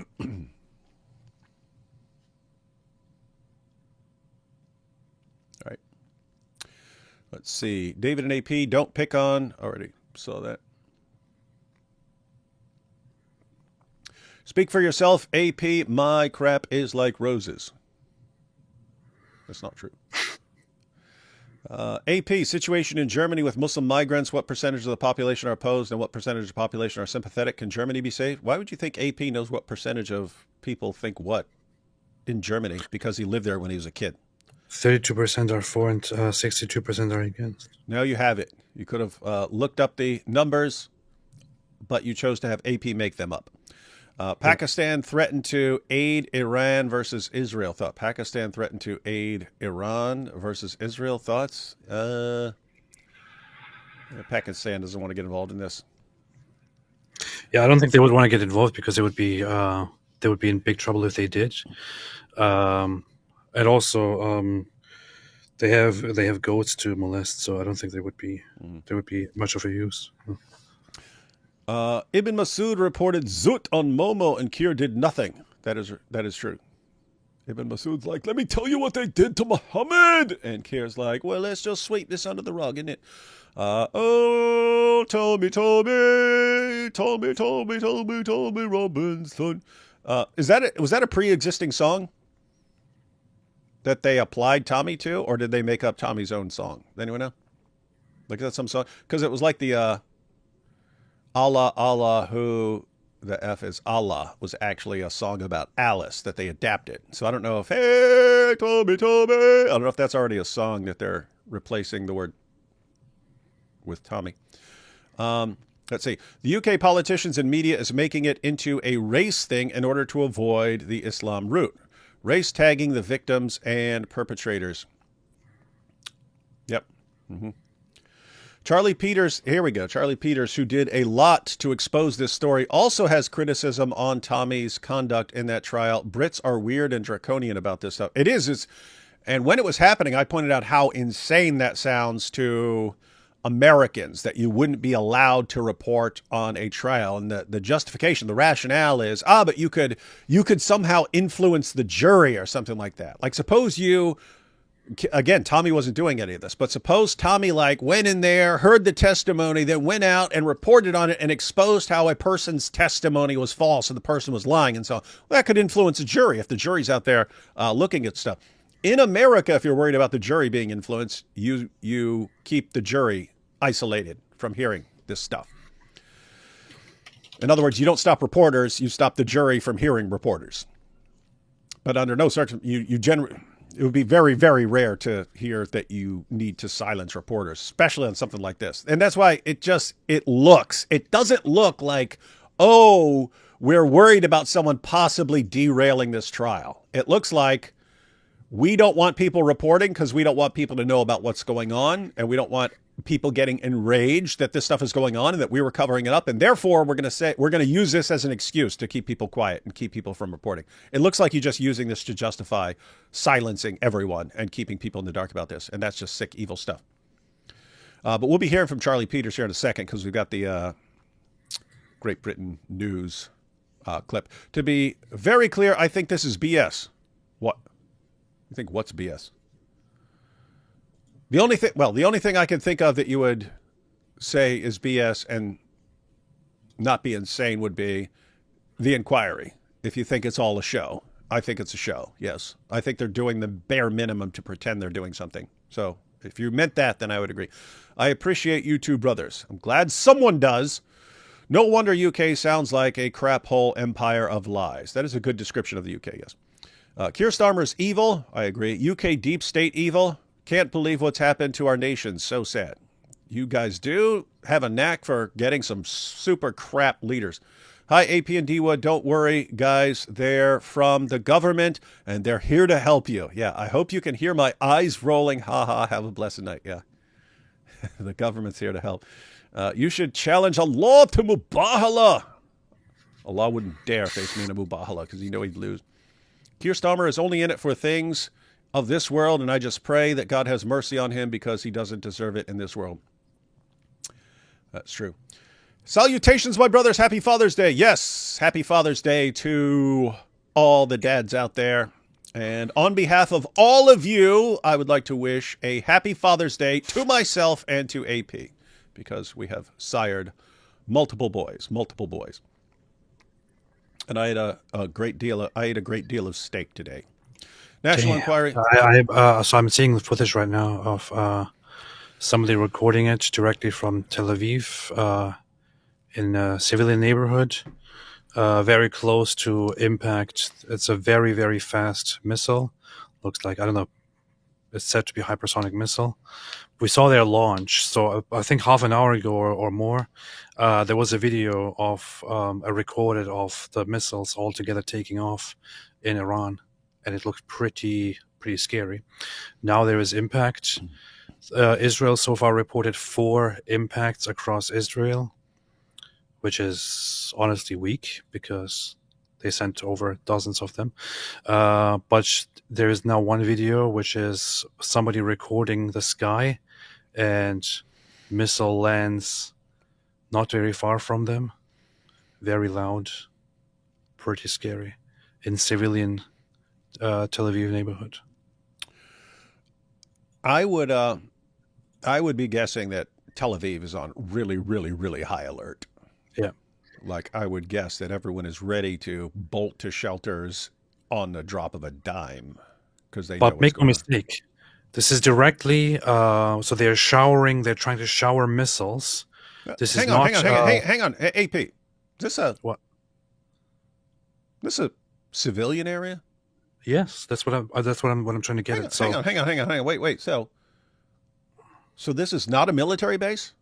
Nope.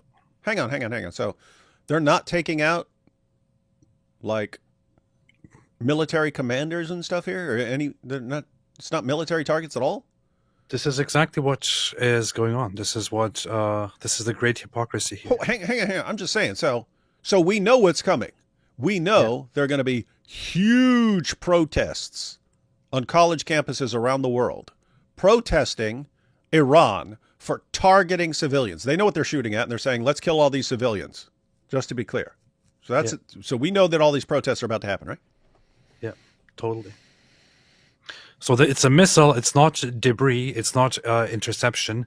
It's directly a missile. One of the missiles fired as a missile shower from Iran directly toward Israel. The missile directly, without interception, without anything, with full speed, brutally lands inside a civilian neighborhood. That's what's happening here. You know, all this time, they have complained about civilian deaths. They have complained about supposedly Israel attacking civilians and all that. Most of the impacts fired from Iran have been on civilian facilities, on civilian buildings, civilian neighborhoods. The deaths have been mostly civilian. This is exactly what these bastards are.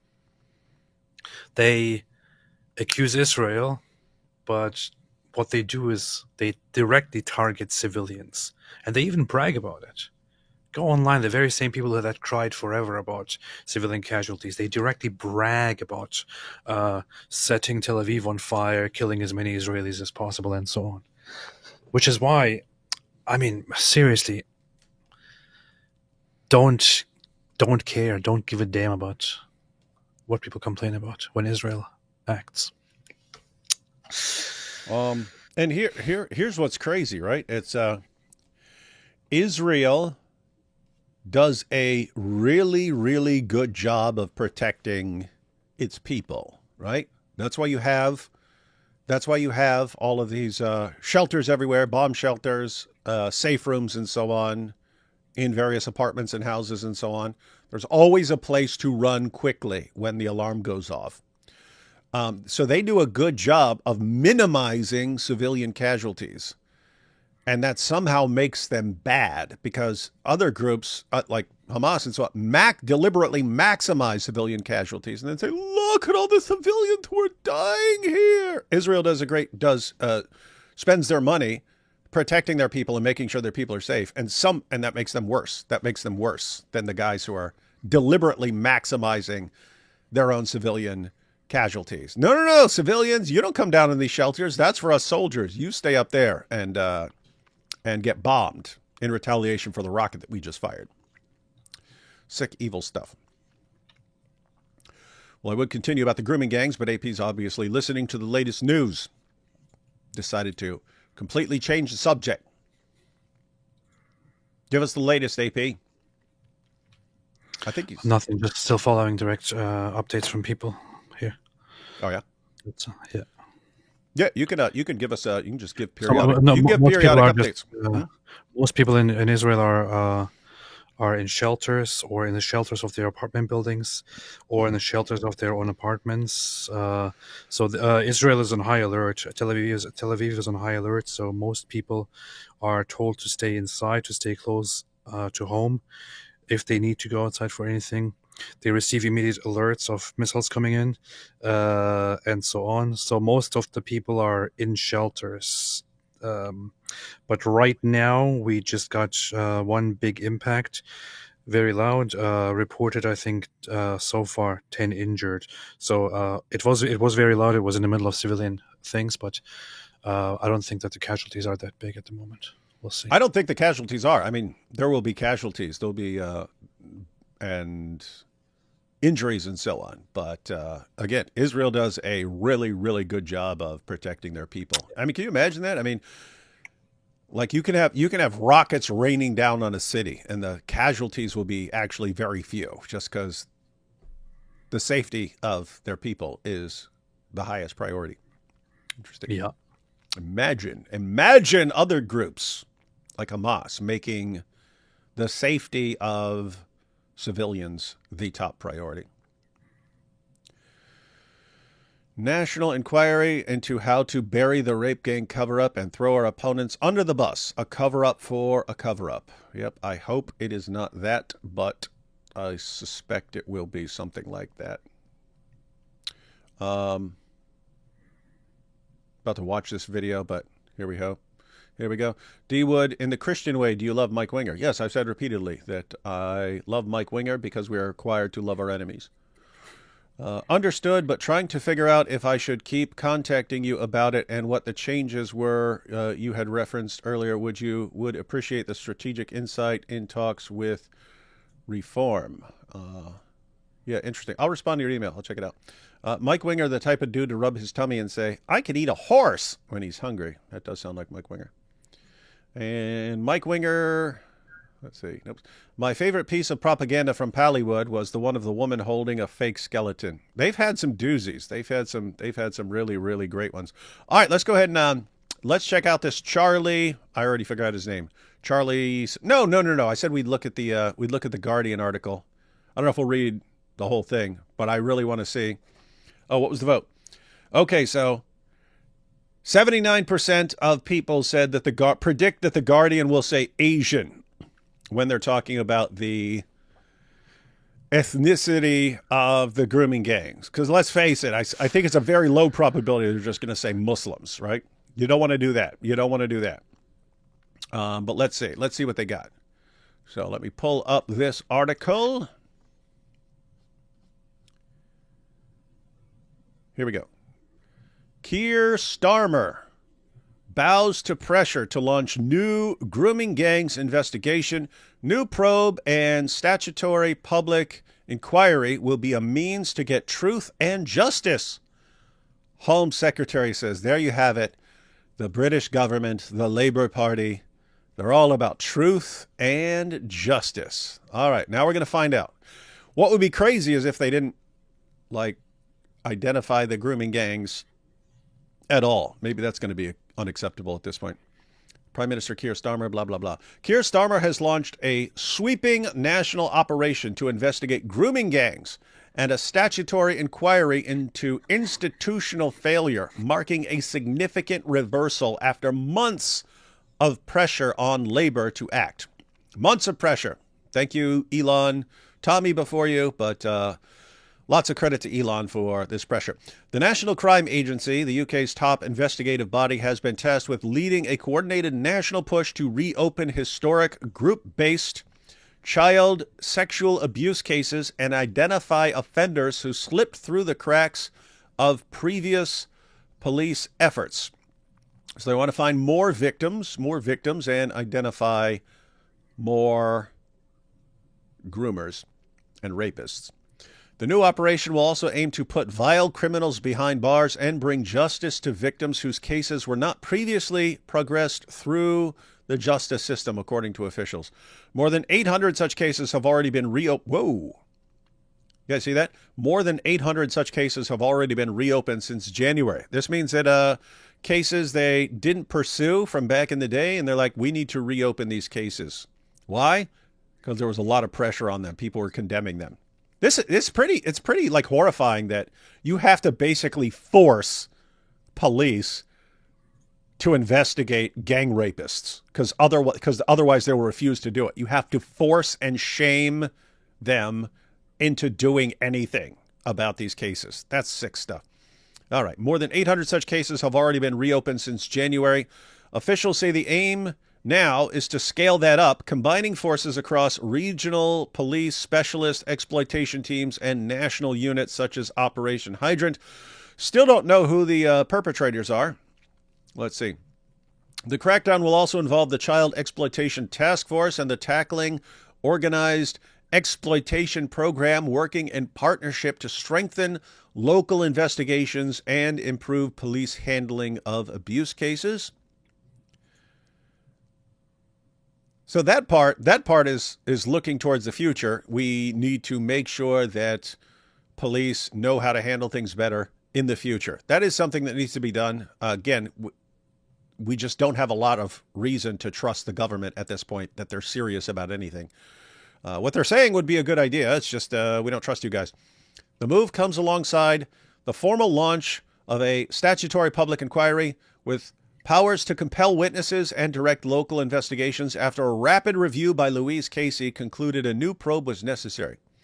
The inquiry will scrutinize how institutions, including local councils, police forces, and elected officials, failed vulnerable girls across the UK with a specific focus on mishandled or ignored complaints.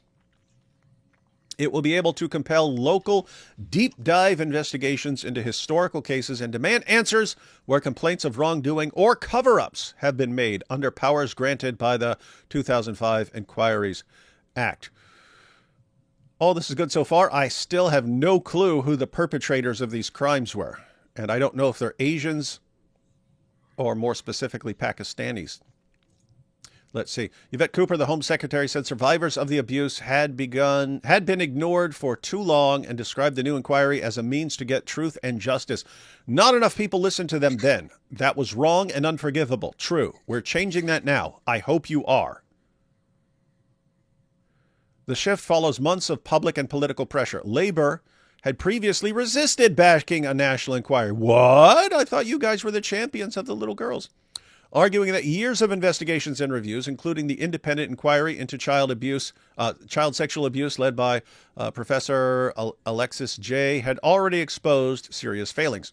But Starmer appointed Lady Casey earlier this year to revisit the case for further action and has now accepted all of her recommendations. The inquiry will be chaired by a single figure. I guess a lot of this is going to come down to who's in charge of this. The inquiry will be chaired by a single figure and report independently with the power to compel testimony and access to institutional records. I seriously hope they get someone good. And it seems like they'll have to get someone good, because if they don't get someone good, if they don't get someone that people can trust, no one's going to trust it. They're going to think it's a big joke. Speaking on Sunday, the Chancellor Rachel Reeves defended the change of position. The Prime Minister wanted to assure himself that everything possible was being done, she told the BBC. This is about justice, not grandstanding. Yeah. It's because all these people are like so into helping the girls. That's why they did it for so long. Right. What is this, man? All right, I'll read a little bit more, but it doesn't look like they're identifying anybody who was abusing these girls. But the U-turn has not gone unnoticed. The Reform UK leader, Nigel Farage, has welcomed the move, but accused the Labour government of dragging its feet. The Conservative leader, Kemi Badenoch, called on Starmer to apologise for what she described as 6 wasted months. The government had come under growing pressure to shift its stance after senior Conservatives, Farage campaigners, some victims' families, and even Elon Musk said only a full statutory inquiry could deliver accountability. Okay. Is there anything else?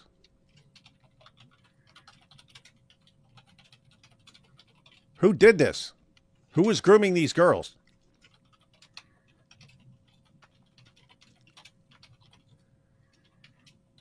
You seriously did they did the entire... They okay, guys, I should have had a third option. Namely, they won't give any indication. They won't say Asians or Pakistanis or anything, unless I somehow missed it. But all right, guys, we have no idea. It's just one of life's great mysteries. It's one of life's great mysteries who was abusing these girls. We'll have no way of knowing. Definitely not going to see it from The Guardian. Definitely not going to see it from The Guardian. The Guardian will not tell us who's responsible for what's going on with these girls. AP, you got any updates, man? You got any updates on what's going on? Or should I proceed? Nobody knows. Go ahead. Continue. No updates? Continue. All right, so next thing we're going to check out the video by Great Britain News, which has always seemed a bit far right to me, so I don't even know if I want to check it out, but the guy there, Charlie for Great Britain News, is someone that people have been thanking for making this happen. So he played some role. I'm not familiar with him, but we're going to get to know him, so that's good. The Seal of the Prophet said, arguably, we prolonged the war greatly because of sending aid. What's the line between aid and supplying your enemy? So you're saying you could have ended the war already if you'd starved the population?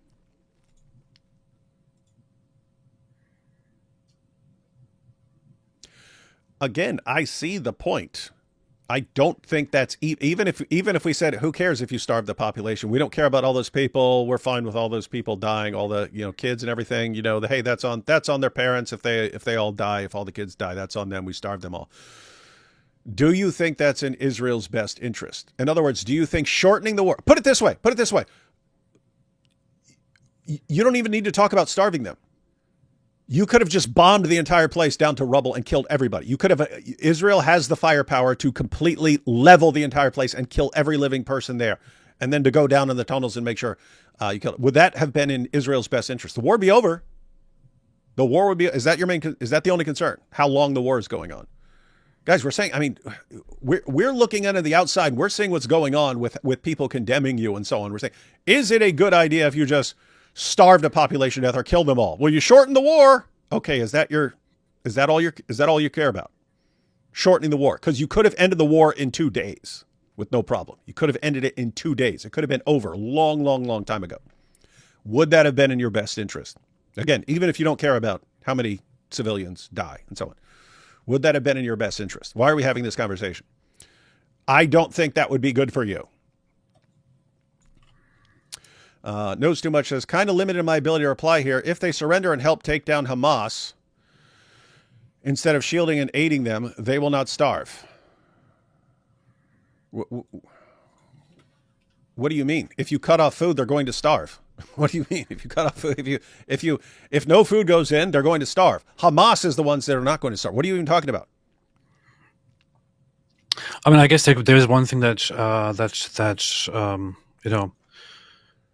I wouldn't blame Israel for doing one thing, which is to say, okay, we don't care.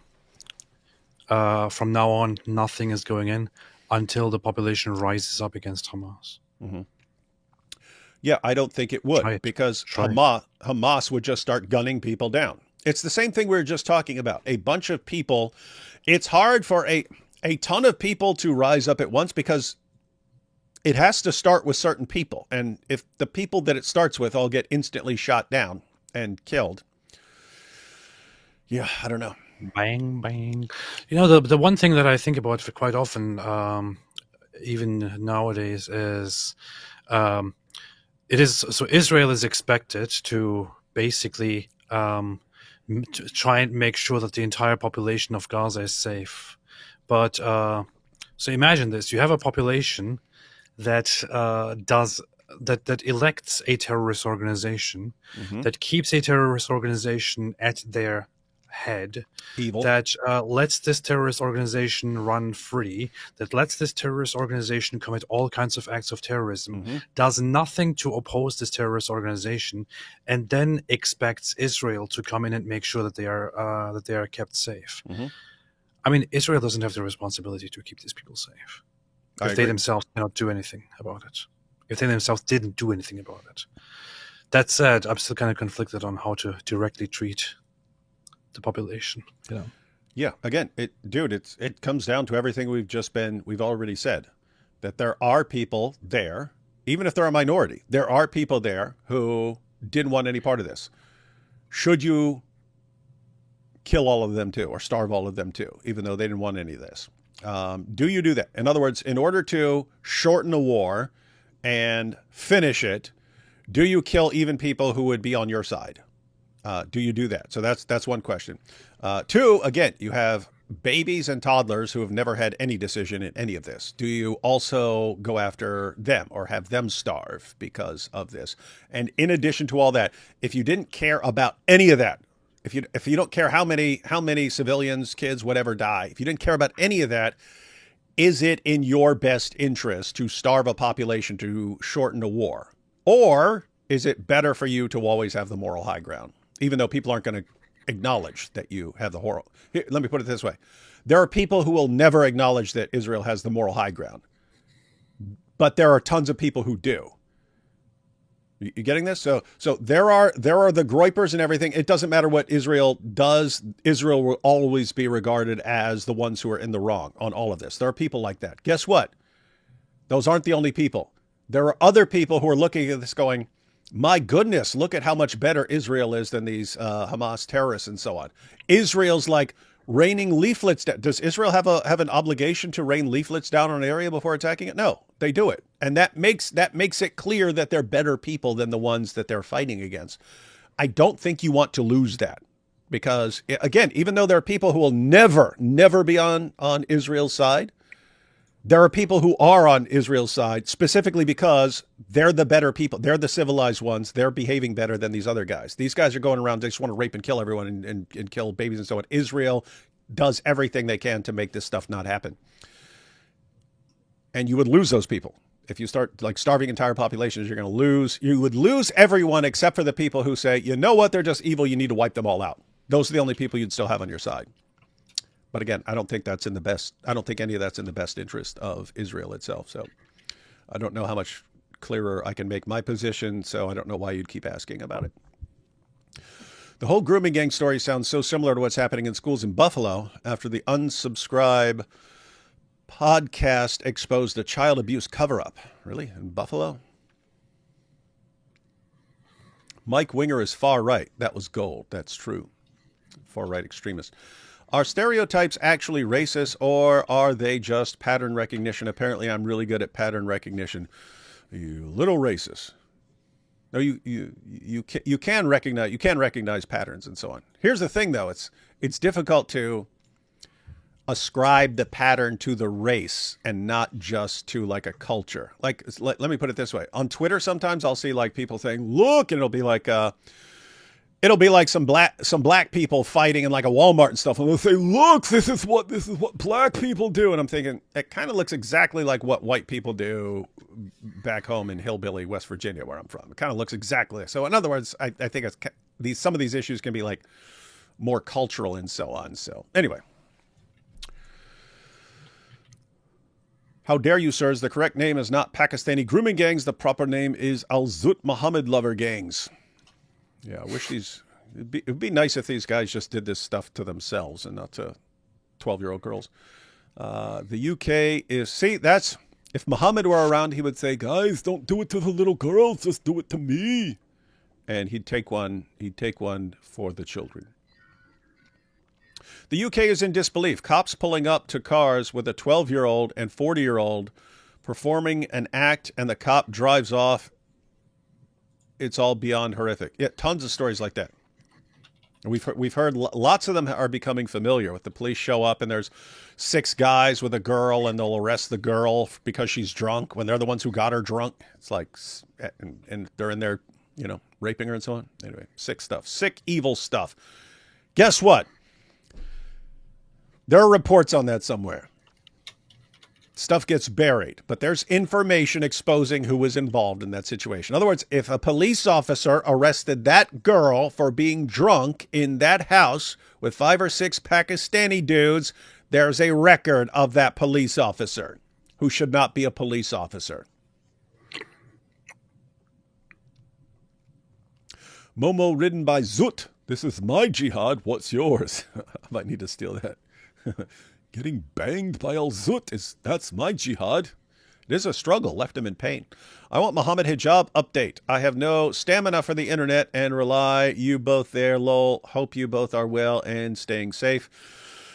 Yeah, I'm not sure about a Muhammad hijab update, but we'll have a Ali Dawa update lately because Behind Veils is posting some new videos. They took a little time off, but they kept investigating apparently. Knows too much says the aid went to Hamas for a long time and cost the lives of people and prolonged the war. Hey, knows too much. You asked about should the population be starved. That's what we responded. I didn't say be stupid about delivering the aid so that Hamas gets it. Right? Yep. I agree with you on that. Hamas should not get the aid. But guess what? That's what Israel's been doing. Those are the steps they've been taking recently. Right? You say aid going to 100% innocent people is easier said than done.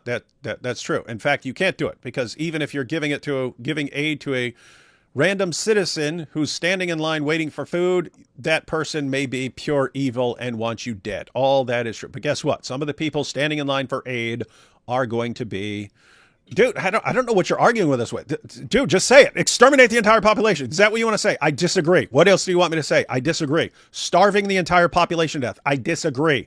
I think that you should be concerned about starving babies to death. I think you should be concerned about how that would make you look and how that would turn whatever the percentage of people who are against you right now, it would be almost everyone against you. I don't see why you would want to be in that situation just to shorten things for a couple months. I don't know why. If you think that's a good idea, I can't change your mind. But if you want the entire world united against Israel to destroy it, if you want every ally Israel has to say, you know what, we can't be your allies anymore. You're starving babies to death deliberately, intentionally. You're blocking aid trucks, even aid trucks from other countries that are just trying to feed people. We're going to, what are other nations going to say? We can't be on your side anymore. If you want Israel alone and isolate an entire world that hates them, by all means do this. I think this is ridiculous. If you want to just wipe out and starve the entire population, this does not help you. So why would you want to do something that destroys yourself? I don't get it. If that makes sense to you, I don't know how. With that said, I agree, but Israel's taking steps to. It's like you're saying, if you have to starve 1,000 people to make sure that you don't accidentally feed an evil person, then starve the 1,000 people. Dude, that seems like the reverse of most people's thinking, right? That's like saying you should presume everyone guilty until proven innocent. Why? Because you don't want someone accidentally getting off of something that they're guilty of, and therefore it's better to condemn a bunch of innocent people in court. See, I'm talking about like the U.S. presumption of innocent until proven guilty. The point of that is it's better for some guilty people to get away with it than it is to convict an innocent person. And so we're going to presume innocent until we actually have proof here. But that's a presumption that's meant for the idea that you don't want to accidentally harm people who don't deserve it, right? Are there people in Palestine who don't deserve it? Yes. Where? In what? Where? In Gaza. Are there people in Gaza who don't deserve death? Yes, I think there are. So, anyway,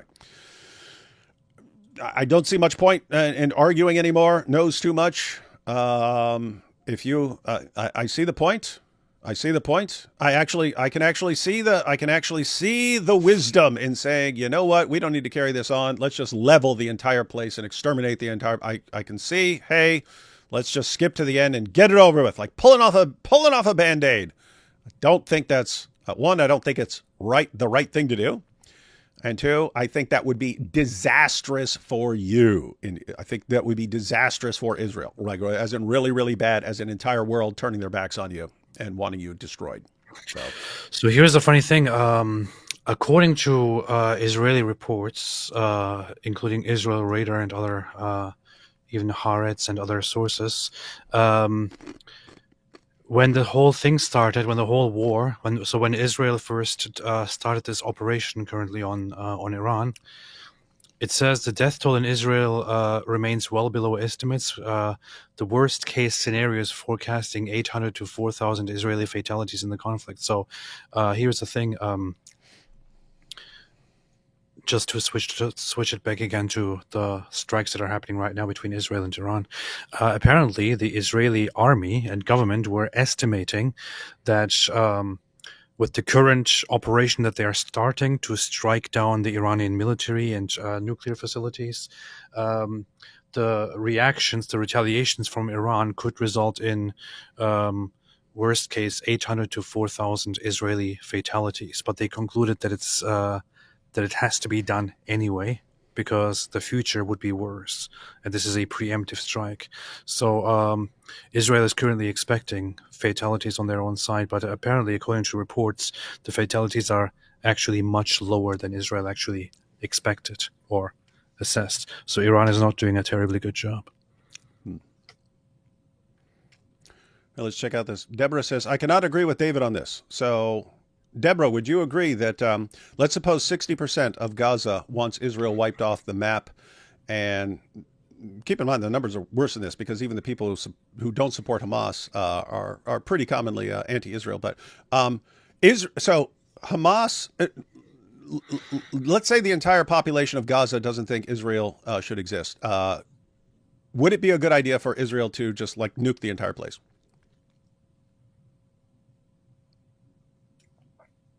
Powerful. I'll wait for your answer. Keep in mind, that would instantly end the problem with Gaza. Would it be a good idea for Israel to nuke the entire place, thus destroying their enemies? Would that be a good idea? Powerful.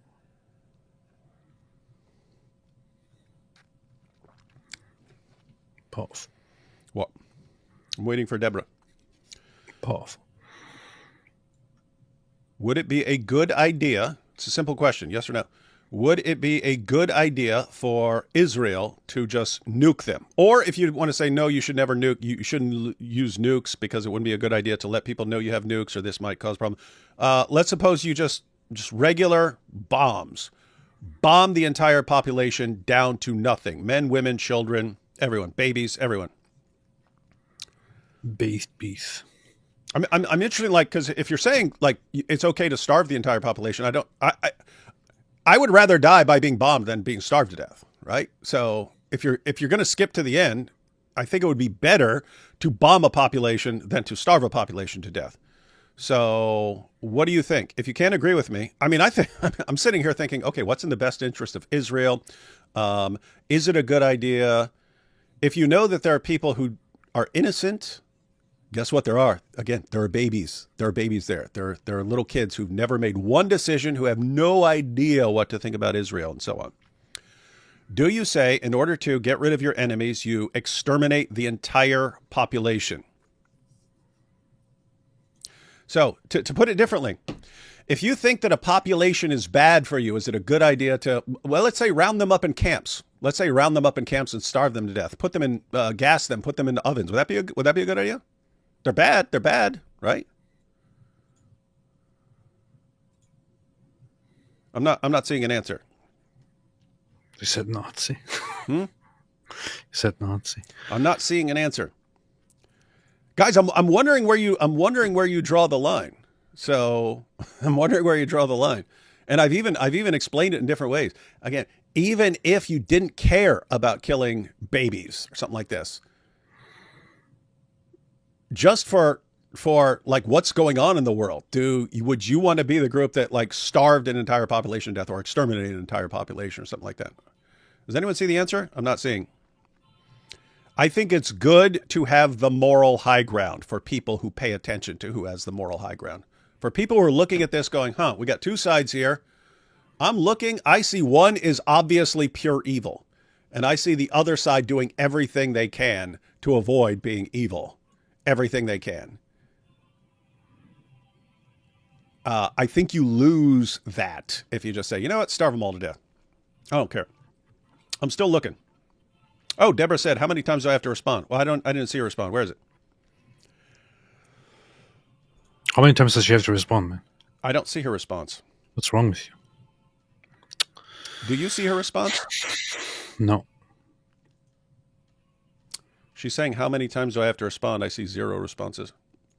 How many times does she have to respond? What's wrong with you, man?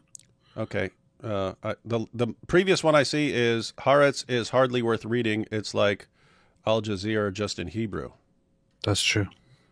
That is true. No, but I brought up Al Jazeera because to say that even they report on these assessments. Different topic, not unrelated to what you said. Guys, so Deborah's apparently saying she's responded multiple times. I can't see him. Anyone? She's saying she's responded multiple times. I've asked a simple question. Should you wipe them? Should you just exterminate the entire population, round them up into camps, starve them to death, work them to death, and then stick them in ovens? Is that a good idea? Or not even is it a good idea? Is it the best thing to do in this situation? Because keep in mind, me and AP we're in favor of some pretty extreme methods of dealing with this issue. Like we're fine when people said, "Hey, let's just let's get an island in Indonesia and move the entire population." We're like, if you can make it work, you got to do something. You can't just live like this forever. So we're saying, okay. So Deborah says YouTube is deleting my response. So so what were you actually advocating? Like exterminating entire populations and YouTube deleted it? we can't know that. We don't know that. Okay, so all right, we don't know how Deborah answered because whatever answer she gave was so harsh that YouTube was deleting it. All right, that's interesting. And we had Alex saying, David, no one's under an obligation to feed. That's not what we're talking about, man. I don't know. I don't know what to do, guys. Are people even listening to anything we say? By the way, maybe we'll do this as a poll. How do I get rid of the old poll? Okay, end poll. 76% said the Guardian would say Asians. You were all wrong because they didn't say anything. They gave no indication on who the perpetrators were. Okay. Fully powerful. So was everybody wrong? Everyone was wrong. Based. Would it be a good idea for Israel to exterminate every man, woman, and child, and baby in Gaza? Would it be a good idea for Israel to exterminate every man, woman, child, and baby in Gaza? All right. Going to find out where people are at here. Keep in mind, I'm not saying that's what people said. I'm saying I'm trying to find out where the line is, because if starving an entire population to death is the right thing to do, then I don't know why just completely exterminate them, rounding them up, putting them in camps and killing them would be bad. Okay, so 93% said no, 92% said no. It's fluctuating between 92 and 93, but tons of people haven't voted. Might shift, might be in the 80s. Oh, wait, I need to vote. Where's our watch page? No, I need to vote. My vote counts 95%, by the way. So. Oh, wait, Pam Jones says, Deborah just said she didn't agree with David. I know she doesn't agree with me. I'm trying to find out where she would draw the line. Where do you draw the line? Guys, it's very easy to say, here's my enemy over here. I really don't like my enemy. I think my enemy is an ongoing problem that I have to do something about. Therefore, exterminate the entire population. Normally, we look back on people like that and say they're pure evil. But we have people here saying, well, no, it's actually a good idea in certain circumstances if the people you're dealing with are the people of Gaza. So apparently about 12% think that it would be a good idea for Israel to exterminate every man, woman, and child and baby in Gaza. Keep in mind, you always do have troll voters. I hear it every time. They're like, "Oh, I voted for the opposite one just to mess with you," and stuff like that. But some of those, definitely some of those will be sincere, and I see why. Hey, do we want to deal with this problem forever and just keep dealing with it forever, or do we want to put an end to it? Okay, how do we put an end to it? Guess what, guys? You can put an end to it without mass murdering the entire population. You can. You can do it. You can deal with the situation. How? They're kind of doing it right now.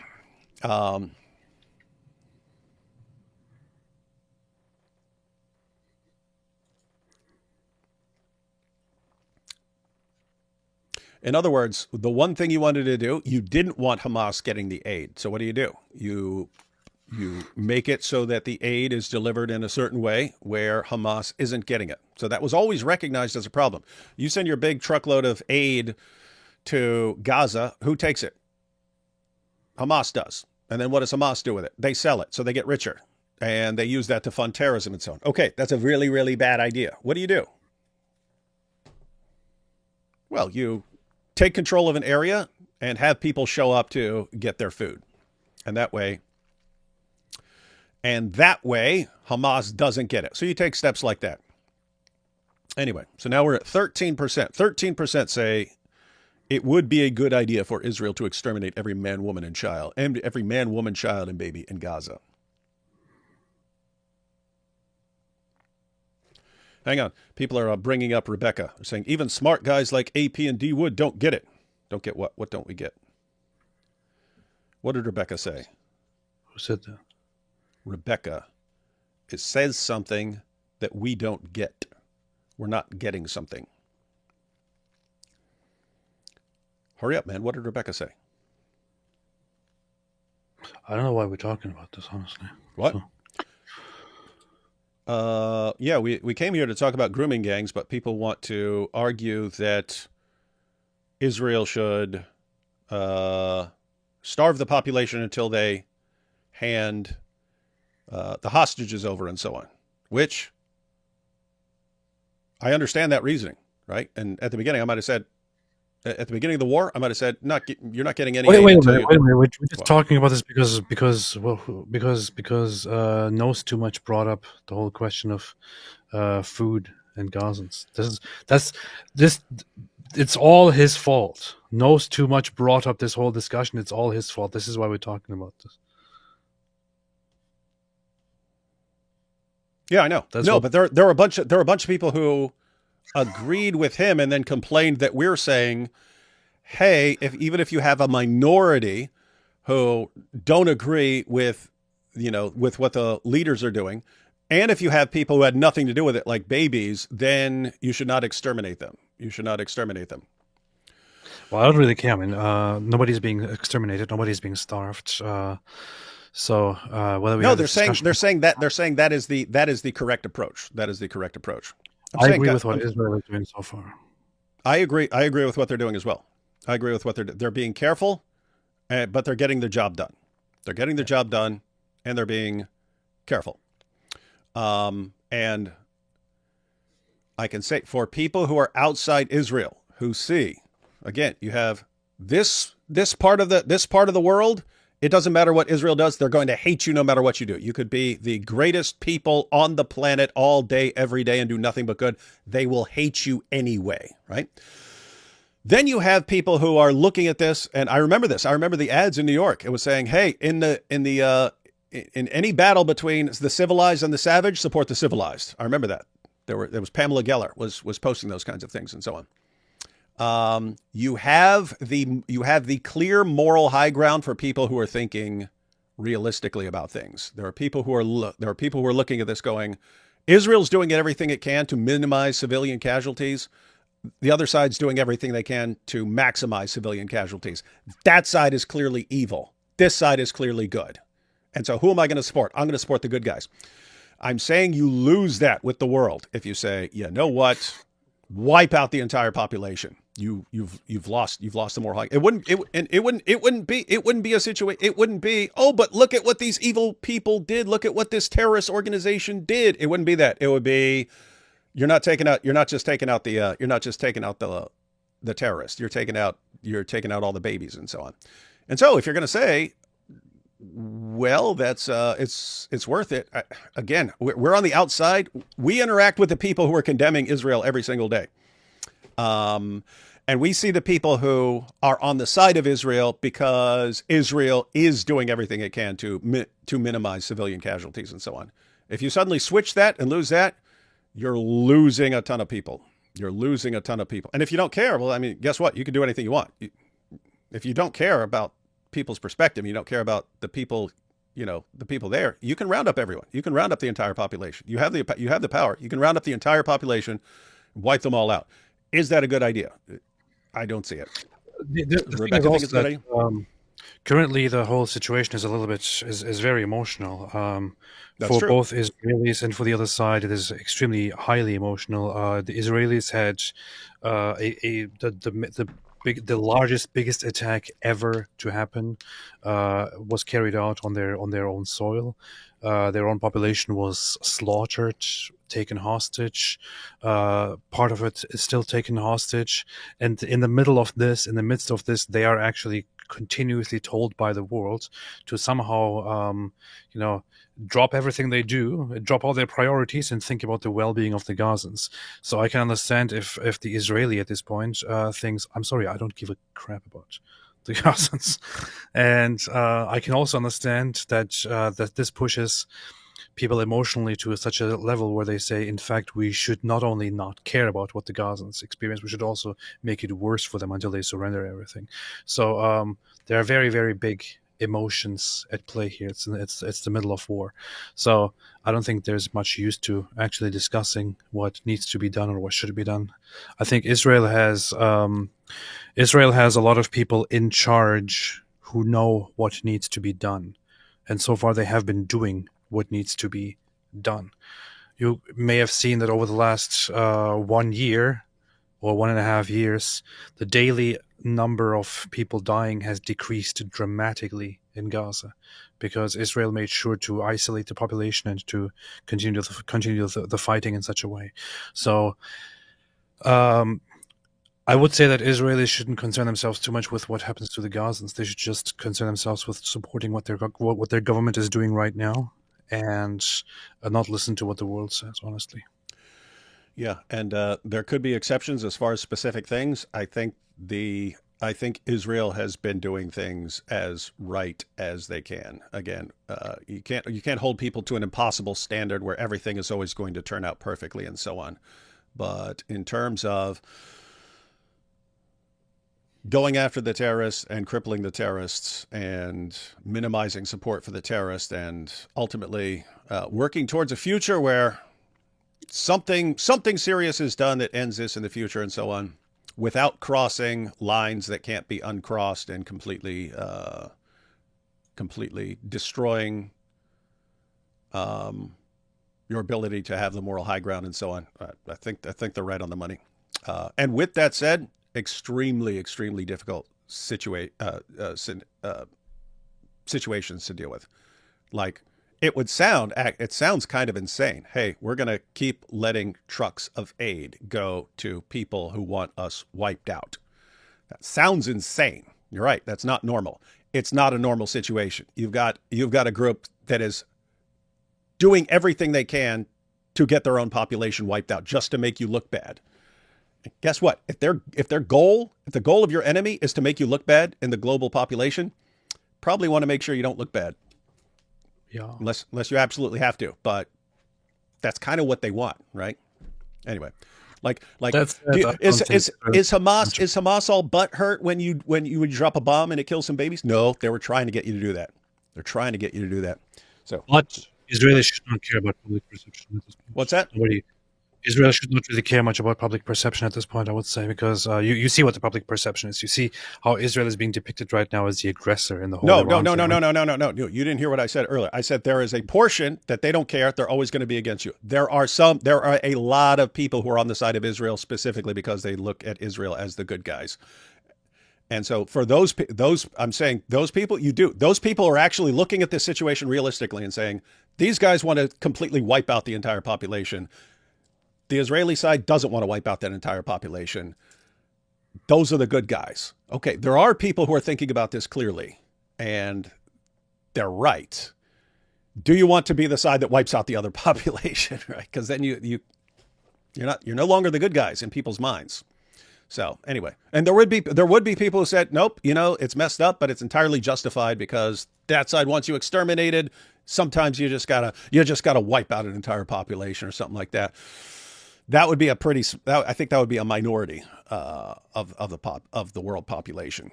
In other words, I think you would lose the support of every nation on the planet, whether you liked it or not. And I do not think that's good for long-term bad. By the way, there are currently incoming reports that that Khamenei might be dead, but I think it's just hearsay at this moment. So. I've seen that too. I saw that they struck Khamenei's bunker, but I haven't seen it anywhere apart from someone saying it. Yeah. Okay. Take a couple more and then we'll watch this last video clip. For all your opinion on these topics is less important than becoming burdened and learned children of God and evangelizing all those involved in suffering that clearly need to know Jesus' love. What are you saying? You're saying we shouldn't be talking about the grooming gang scandal and so on because we could be talking about other things? I don't think that's an either-or situation. I think people do need to spend time exposing the grooming gang situation. I think it's extremely dangerous to not talk about that stuff. If an enemy would starve before surrender, it's on him. What? The baby? A baby enemy? There are people who don't get to make those choices, dude. There are people who don't get to make that choice. And you'd be imposing a choice on them. I thank Almighty God for April 19th, 1975. Don't fire unless fired upon, but if they mean to have war, then let it begin here. Let's see. Average pro-Palestinian, raspy voice. The Jews planned World War II. Hitler was a Zionist. That's what they do. Yeah. And those are the people's opinion that you shouldn't care about much. Other people's opinion you should care about. Iran cries out in pain as it strikes you. Yes, they do. That's pretty common. Happy birthday to Allah. Hope he took his wife Alat and his son Al-Quran out somewhere special. It's the mother of the books. Thank you, Clive. Cowhead thrown at Hindu temple in Assam, India. Oh, did that happen? You hear this, AP? Apparently some jihadis tossed a cow head into a Hindu temple. I watched your McDonald's video. Next time you should try McMohammed's. I hear they're not Islamophobes and have the McMuta. Keep up the good work. Yep, we're still wondering if we went to the UK. If we went to the UK and ordered a McMuta, if they know what we're talking about, they probably would. Growing up... Well, imagine you try to pull a prank at a McDonald's in the UK. I want to make muta. Okay, no problem. Yeah, coming right away. Coming right away, mate. We've got the shakeout to do it. Yeah, we'll go to them on Zoom. Go bang around a little bit. Growing up as a German Muslim, how was the Holocaust spoken about in the German Muslim community? What was the sentiment about? You guys even talk about that stuff?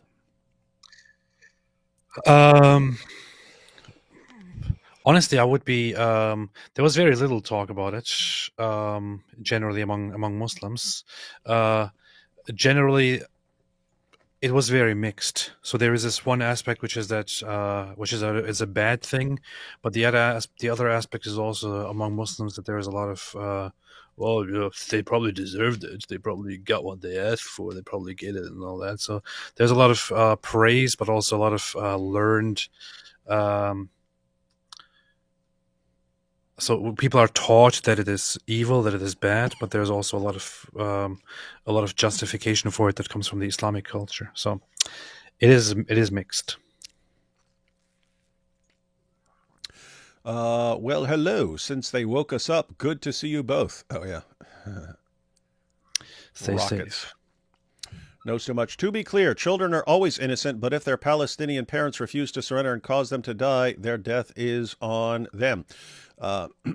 Again, not that easy. Hey, I'm going to go surrender. You're going to get shot in the freaking head by Hamas. It's not that simple, dude. It's just not. Well, I do think that at some point there's not really much that you can do for the children that die on the other side necessarily. I think that at some point, I mean, it is a very difficult situation, right? You have the terrorists firing at you and basically keeping their own population as hostages, and they keep firing at you and keep firing at you, and you are pushed to your last resort, where you have to push a button and kill a lot of innocent people, including children and babies. Otherwise, your children and babies will be killed. Do you want to do it? Yeah. Knows too much. This is very simple. Does Hamas seriously think they're going to march into Israel and take over Israel? No.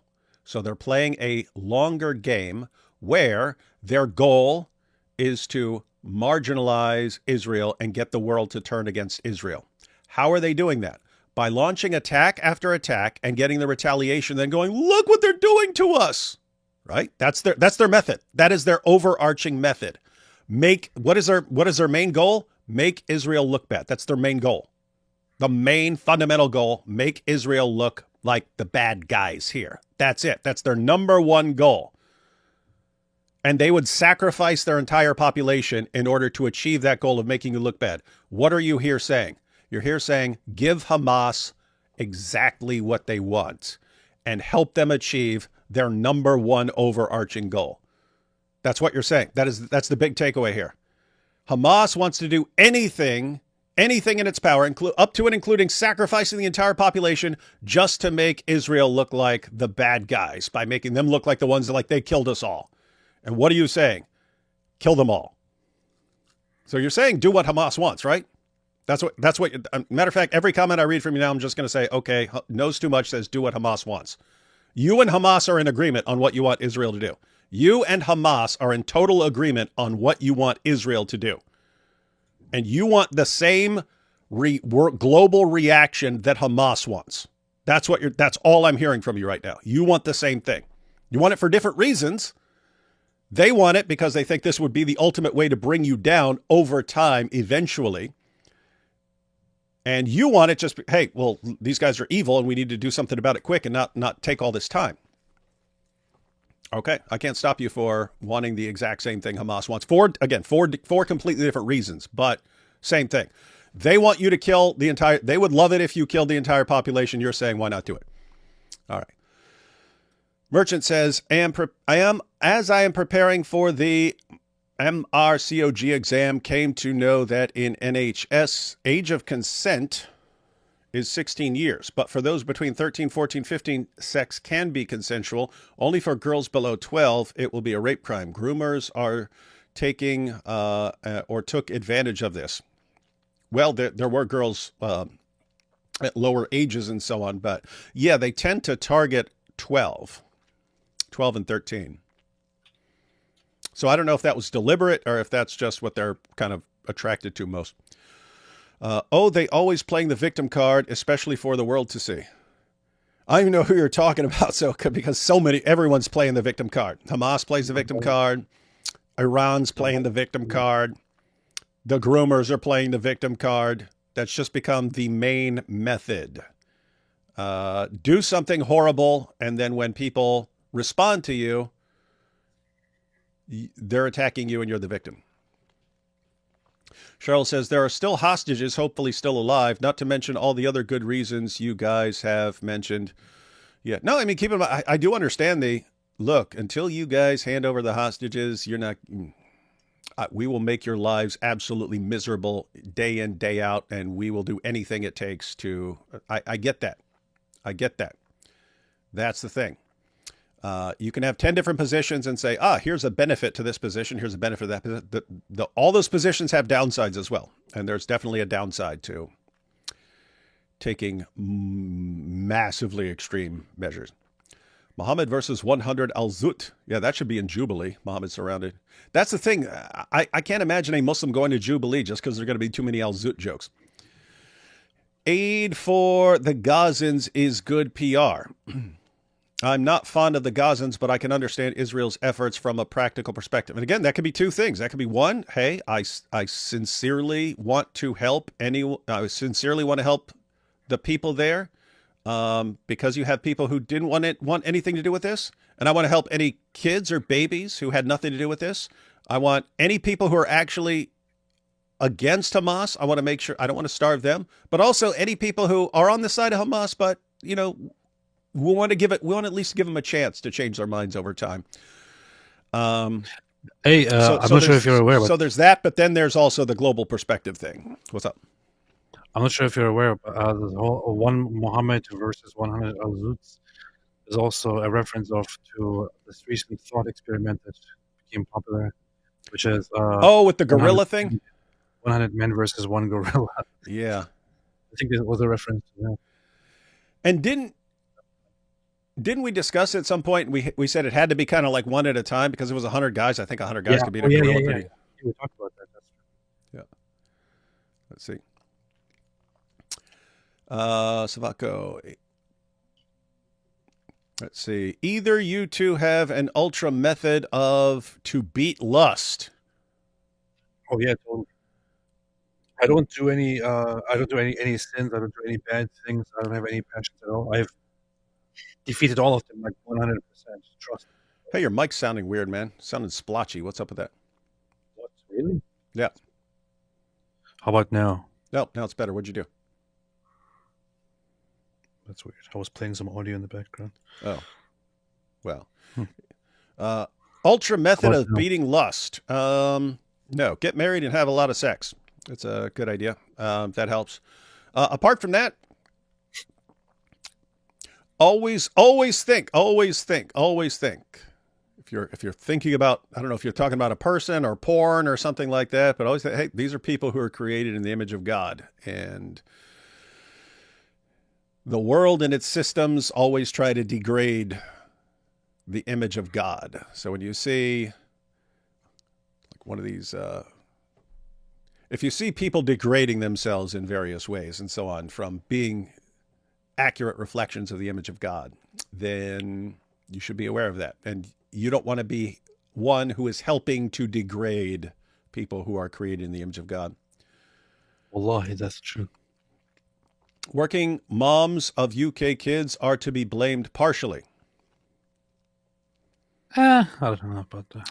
I don't know. Lots of the girls are actually from like, they're in like homes and things like that. It would totally depend. If you know what's going on, or you have any clue what's going on, or you're just being a really bad mom, yes. But I don't know how much that was the situation. And I don't know why you'd bring that up. Shame on the moms! Guys, the casino is holding my 7K. Please pray for me. I worked hard for those winnings yesterday watching UFC. Not based. Don't you win? You win some money on a UFC bet and they're not giving you your money. Even when they're sending aid, Israel's already getting slandered. Imagine if they just stopped sending aid. Yeah, I mean, that is because, guys, keep in mind we're two of the guys who keep defending Israel through all this, and we know how insanely obsessed people are with attacking Israel and how much they hate Jews and so on. So, there are lots of people. It doesn't matter what Israel does. I pointed that out. You don't want to give more people any sort of justification. I mean, I have a lot of conflict about that. I just find myself in a new state of mind and try to find more, try to have more compassion for the other side and try to find more peaceful solutions. That said, Israel is really being put on a completely different, set of standards than completely different standards in any other country. So if we were talking about any other conflict here, if any other nation endured what Israel has endured so far by these people, nobody would give a crap about. If this were the United States having to put up with this from Mexico, they would not put up with it for 5 seconds. We would be blasting the crap out of them. We would. Israel is just held to a completely different standard from everyone else. Jews are held to a completely different standard from everyone else. That's all true. Bigly. Most Israelis recognize that we don't want to inflict collective punishment on the population is because it is corruptive to our society, not only because how it looks. Yeah, that's why I repeatedly said things in two ways. One, here, what is the actual right thing to do? And two, what's the global perception? What's the global perception? And that's an additional one as far as it's corruptive. You don't want someone else to transform you into the kind of people who just say, you know what, let's just completely exterminate all our enemies, men, women, and children. You don't want to let people turn you into that, because you kind of don't come back from that. Right? In other words, once you become the sort of people who say, you know what, these guys don't like us and they want to get us. So you know what, let's get them first and just exterminate their entire population. You kind of don't come back from that. In other words, there will be other people who mess with you. What do? Just keep wiping out. Just keep wiping everyone out. Look at this comment. If you think Israel are the victims and not in total control of the narrative, then you're missing a trick. One of these really, the narrative. Absolutely. Israel completely controls the narrative, because all I ever hear is Israel evil, Jews bad. That's what I hear 24 hours a day. Oh, you don't understand. Actually, Israel is even in control of that. They're using that in order to depict themselves as victims of the narrative, so that they can later on control the narrative even more bigly. Big brain. Peach Buns, shut up. Shut up. You are one of the dumbest people out there, probably, in this chat right now, as far as I can see. And you think that you are one of the smartest. This whole conspiracy-brained narrative. When does it get old? This sounded smart to dumb people in the early 2000s. We are still doing this? Stop with the drugs. And stop using the internet. Go read a book. I don't know. Did AP get a new gaming PC? Let's play Fortnite, AP. No one wants to play Fortnite. That from 8 years ago. I did indeed get a gaming PC. Pretty nerdy. Just so I can have a massively, wonderfully powerful PC, but I'm not going to play Fortnite. Adam says, the testing worked. Knows too much, said never advocated for it. That's a straw man. I don't know what you're talking about. I took what you said. What you were advocating is cutting off. Keep in mind, if you said cutting off all aid, I'm not even talking about. I don't think Israel's under any obligation or even should be sending aid or something like that, as far as them gathering food and sending it. As far as stopping aid trucks, as far as closing off all the gates and stuff and making sure there's no food entering. I think that's what you're saying. No food entering, no food, water, anything else entering through Israel. I think that's what you're saying. And then saying, hey, now you guys decide, do you want to starve and die or surrender? And what I'm saying is, if you're going to have people who are just letting kids starve to death, you say that's on them. That's on them. Well, yeah, it is. But that's also on you, right? If there's a nation that says, hey, we want to bring food to that kid, and you say no food to that kid, no food to that kid. Keep in mind, this is the exact same reasoning, right? So suppose you're not even talking about the rest of the population. Suppose they were just bringing baby formula to babies from another nation, and you said, no, that's not going in until everyone surrenders, and if they choose to starve, then that's on them. Well, it kind of be on you too, right? Because you're the one saying no food in there. So it's mutual. You would be agreeing with the parent. You and the parents together would be deciding that these babies starve to death. Okay. The response was... conspiracy, LOL, What kind of boomer says LOL, What century is this, man? What century? Isn't that 20 years ago? Isn't that 20 years ago from South Park or something? Are you in the wrong? I guess it makes sense that you now go for the conspiracy theory. Yeah. That you are also somebody who says, okay. Are you serious, man? Yeah. Anyway, David, we should probably take the poll down. We should probably go back to the topic. Oh, yeah. That's how about So I will take a screenshot of that for future reference. But yeah, knows too much. All I'm pointing out is, if that's how far you're willing to go, starve the entire population, because knowing what that would look like, and being willing to starve everyone and so on. If you're willing to go that far, it's not if there are no limits willing to do what you to what you would want to do or to what you would think is acceptable, like that's why I asked, okay, would nuking them be acceptable? Because you could get the exact same result just quickly, and it's more painless than starving to death. So is that okay? Or rounding them up and putting them in starvation camps? Well, if you're basically advocating turning the entire thing into a starvation camp, right? So why not like individual like camps and then toss them into ovens or something? That's what I'm saying.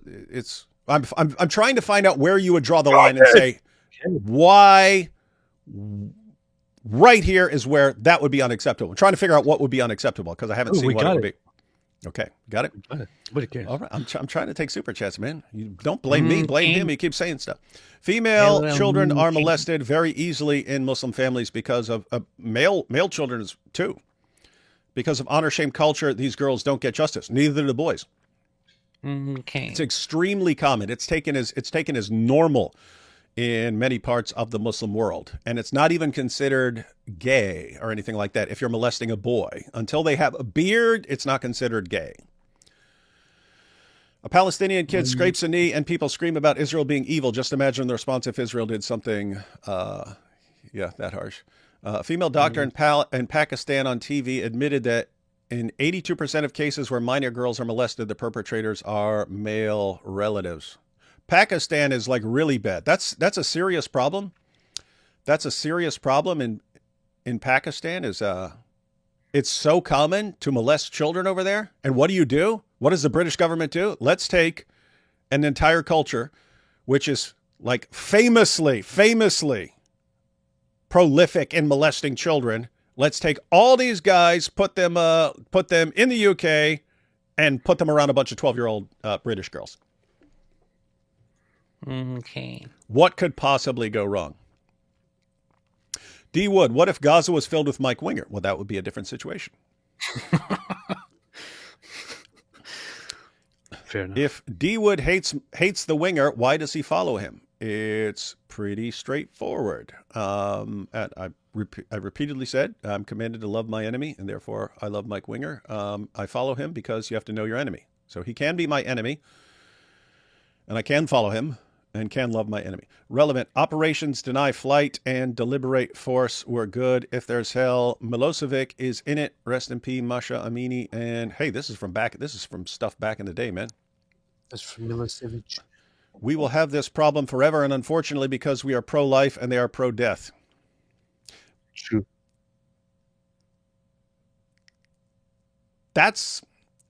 Me and AP are speaking from experience here. We've always noticed who the pro-life, and guys, we're not talking about pro-life and the like pro-choice pro-life. We're talking about the people who are on the side of life and the people who are a death cult. We are aware of that. We notice that. Matthew 5:43, but I tell you, love your enemies and pray for those who persecute you, that you may be children of your Father in heaven. That's exactly what we're saying I do with Mike Winger. Hey guys, love your content. I've been gifted a New World Translation of by the Jehovah's Witnesses. Is it good for me to start studying, or does it teach different things from the ESV or King James? They do have some bad translations of stuff to justify their theology. But if you want to study it so that you can interact with Jehovah's Witnesses, you could certainly want to do that. And one of the things to do would be go to the passages that are relevant for the discussion and see what the New World Translation says and compare that with ESV, King James, and so on. Doesn't it also have additions and stuff like that? I don't know much about it. What? Nothing. D. Wood, act, it was me, not Rebecca, that said you don't get it by getting it. I mean that the current pattern in Israel can't win and Hamas can't lose, i.e. endless war. Oh, keep in mind, me and AP we are not fans of endless war. We want something to be done to stop the endless war. Steps need to be taken. Drastic steps need to be taken. We're saying you can do all that without crossing some ultimate lines here. And you can do it without losing your place in the world and losing the support of nations like the United States. So do it in the smart. We think you're doing it. I don't think this problem lasts forever. I think this problem gets dealt with. It's going to take some serious steps, but I think those serious steps are going to be made, and I think It will eventually require something like, all right, we're taking this entire population, we're giving them a place over here. We're just getting them far away from Jews as possible. Most IDF soldiers aren't on board with starving babies. Yeah, most people aren't. All right, let's watch this last video clip. We still got more super chats if you're don't think that I'm ignoring them. Well, let's check out this last video. What? There's I'm just looking at some verses that are missing in the New World Translation. And like what? Verses that are added. There are things like alterations, like in John 1:1, I think it says, and the word was a God or something like that. Oh yeah, that's not a missing verse, but yeah, they have the word was a God. They also have missing verses such as "For the Son of Man came to save the lost." I don't know. I need to look at this list a little bit further. This is interesting stuff. All right, let's check this out. I want to find out who this Charlie guy is. I don't know who he is. And Great Britain the Prime News. Minister will be urged to launch a new national inquiry into grooming gangs in a report due next week, directly linking the issue to men of Pakistani origin. Who's this lady? Anyone know? Like, is she famous? Even saying that probably makes me racist. In any case, the findings from Baroness cases months long. Hang on, I'm going back. The Prime Minister will be urged to launch a new national inquiry into grooming gangs in a report due next week, directly linking the issue to men of Pakistani origin, which even saying that probably makes me racist. That should be pointed out. Speaking from an American perspective, everyone, every single time you mention the grooming gangs and you mention that they're Pakistanis or Muslims, you should always point out, but apparently that makes me racist, right? You should always mock the idea that you're racist for pointing out like evil and rape and stuff like that. Yes, the findings from Baroness cases, a months-long audit, will warn that white British girls were ignored due to fears of racism. Despite resistance from Sir Keir Starmer, who says another inquiry would delay justice, a report suggests the findings will... Did she just go, yeah? She just said that. She did the Tommy thing. She went, yeah. And so as we're examining this, for a fresh investigation into the perpetrator's race and claims of a cover-up. Well, we have the expert on this story, a man that has done brilliant work on it, covered it from day one, and that is GB News national reporter Charlie Peters. Charlie, once again, thank you so much. Thank you for everyone for the work you've done on this. Wait, how is this guy the crack reporter? He looks like he's 20, man. This guy looks like he's 20. Now, what does this mean? Well, a few years ago, GB News published a report that said over 50 different towns and cities... How old does this guy look to you, AP? I want to look him up. Huh? What's his name? Charlie what? Was it Charlie Peters? Charlie Hebdo. Charlie Hebdo. No, it's not Charlie Peters. Oh, wait, it is.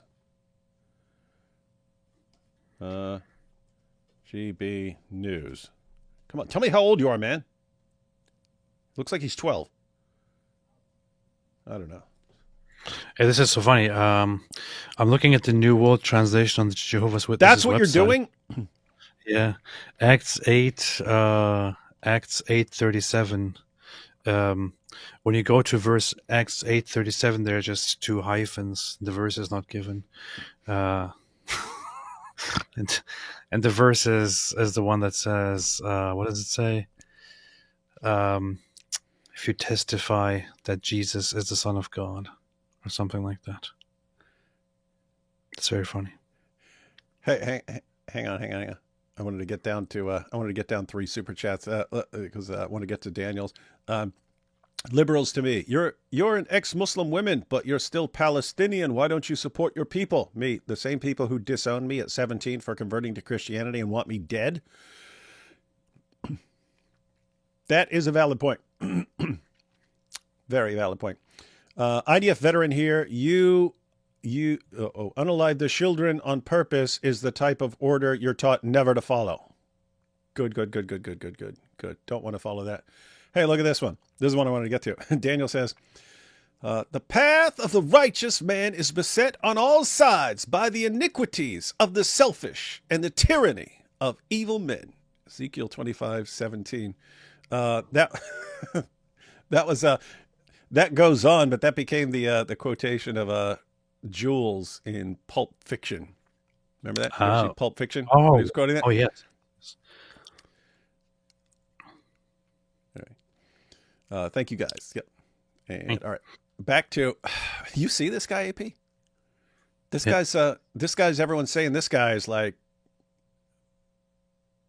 the one who made the government investigate this stuff. And it's like, I don't know. These had been affected by this scourge in recent decades. Now, after we put that out, the then government, which was under the command of Rishi Sunak, launched a grooming gangs task force. It's made well over 1,000 arrests since April 2023. But in this new administration under a Labour government, they have resisted calls since January for a national inquiry into the grooming gang scandal. They've done so because they say that localised inquiries are more effective. They point to the Telford model because Telford had a review published in 2022, which found over 1,000 victims over a few decades.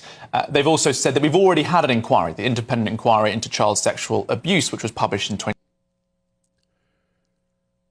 Oh, bull.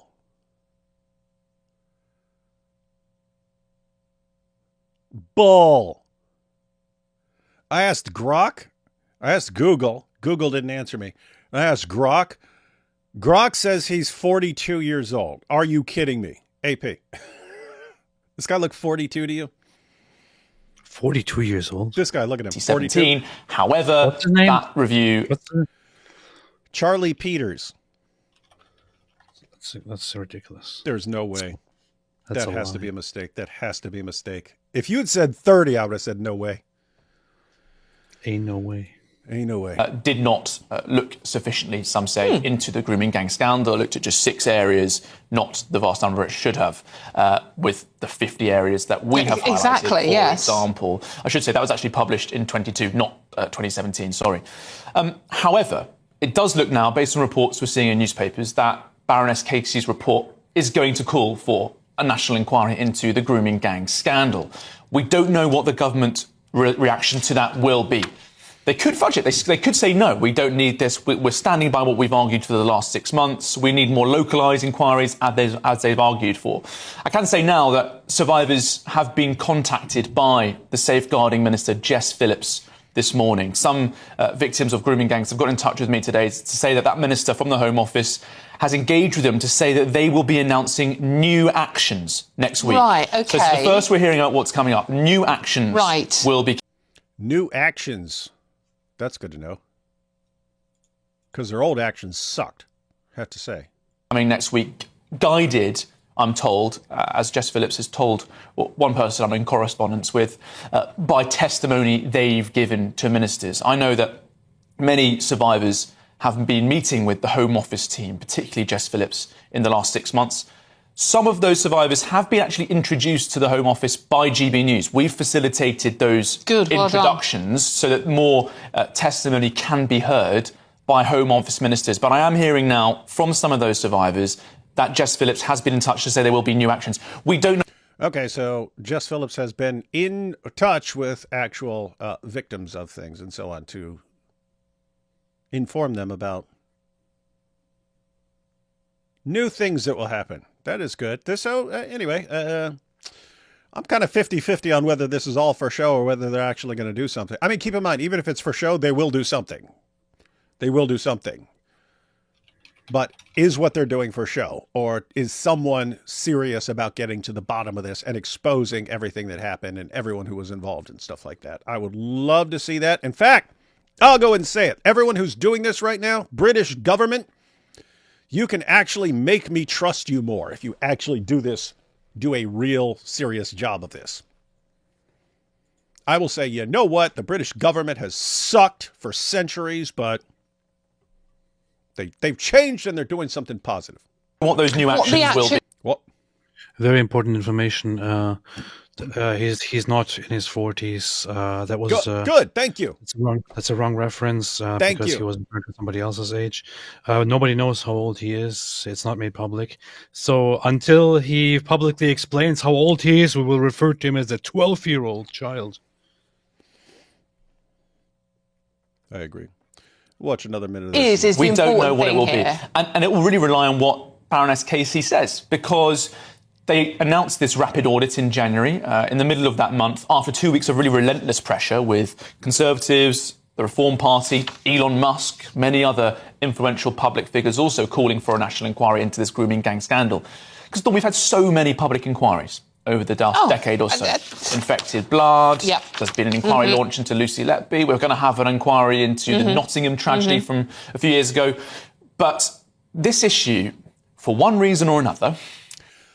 I don't know why we're focusing on this, but someone said he's close to 30 based on his college education listed on LinkedIn. So they basically did an estimate. Here's when he went to college and so on, and therefore he'd be close to 30. It is weird that you can't find someone's age, though. It's always escaped that level of statutory investigation. I think we all know what the reason is, though, don't we, Charlie? Precisely. I mean, we really do. But perhaps there could be more reasons that we don't know that would be uncovered by a statutory investigation. Perhaps it would reveal, beyond what we're hearing from this report today, that there are fears of racism preventing an investigation. I've always said, and I really do think, this goes a bit further than that, actually. Yeah, I do too. This isn't just about political correctness and people fearing them being seen as racist. I think there is corruption and mistakes there, but also collusion. Yeah. What I'm really interested in being discovered and being revealed and being investigated by public bodies is collusion between public authorities, those in positions of authority, and abusers. And I also want to see an investigation into organised crime groups and grooming gangs. Because last month, as we were waiting for... I wasn't even thinking about that. Baroness Casey's what was meant to be a rapid audit, which has turned into a 6-month audit. 6 months. As we're waiting for that to come back, we published our own sort of national audits. We found hundreds of convictions since the early noughties, but we also found 0 deportations since 2011, and we... Did you hear this? 0 deportations because of this? Since 2011? You're muted, man. Deportations are racist. Deportations are oppression. Deportations are literally Holocaust. This is the Western mindset. What do you expect? Yeah, and they always do the same thing. Well, if we deport him, they might have a problem with him being a rapist over there, and they might beat him up, so we need to keep him here and let him keep raping. This is insane. Who cares? Deport them. I don't care. But think about it. And then I do not care. There was that recent case where you had a guy who did all sorts of messed up stuff, and then he had no contact with his kid, but they still said that his defense was, but who's gonna teach my kid the Quran if you send me back home? And they're like, oh, you need someone. Yes, you need to be here to teach your kid the Quran. It's like this guy's like a pedophile, man. This is insane, man. Anyway, so Charlie there, he did bring up some interesting points there. He's like me. He wants to say, okay, we all understand there were people who were terrified of being called racist, and they would rather let girls be drugged and raped and gang raped and so on. They would rather do all of that. Than be called a name, than be called a racist. We understand that. He's talking about, okay, who's involved, who's covering things up, are there connections to organized crime, traffickers, and things like that. He wants all that stuff to come out. I agree. That is good stuff. Good stuff. So, guys, I don't think we actually can know anything more until this actually unfolds. I don't think we can know any more about this investigation until it happens, and then we're going to see how serious they are about it. So we just have to wait and see at this point. Jay Pendragon said, what the heck is this poll?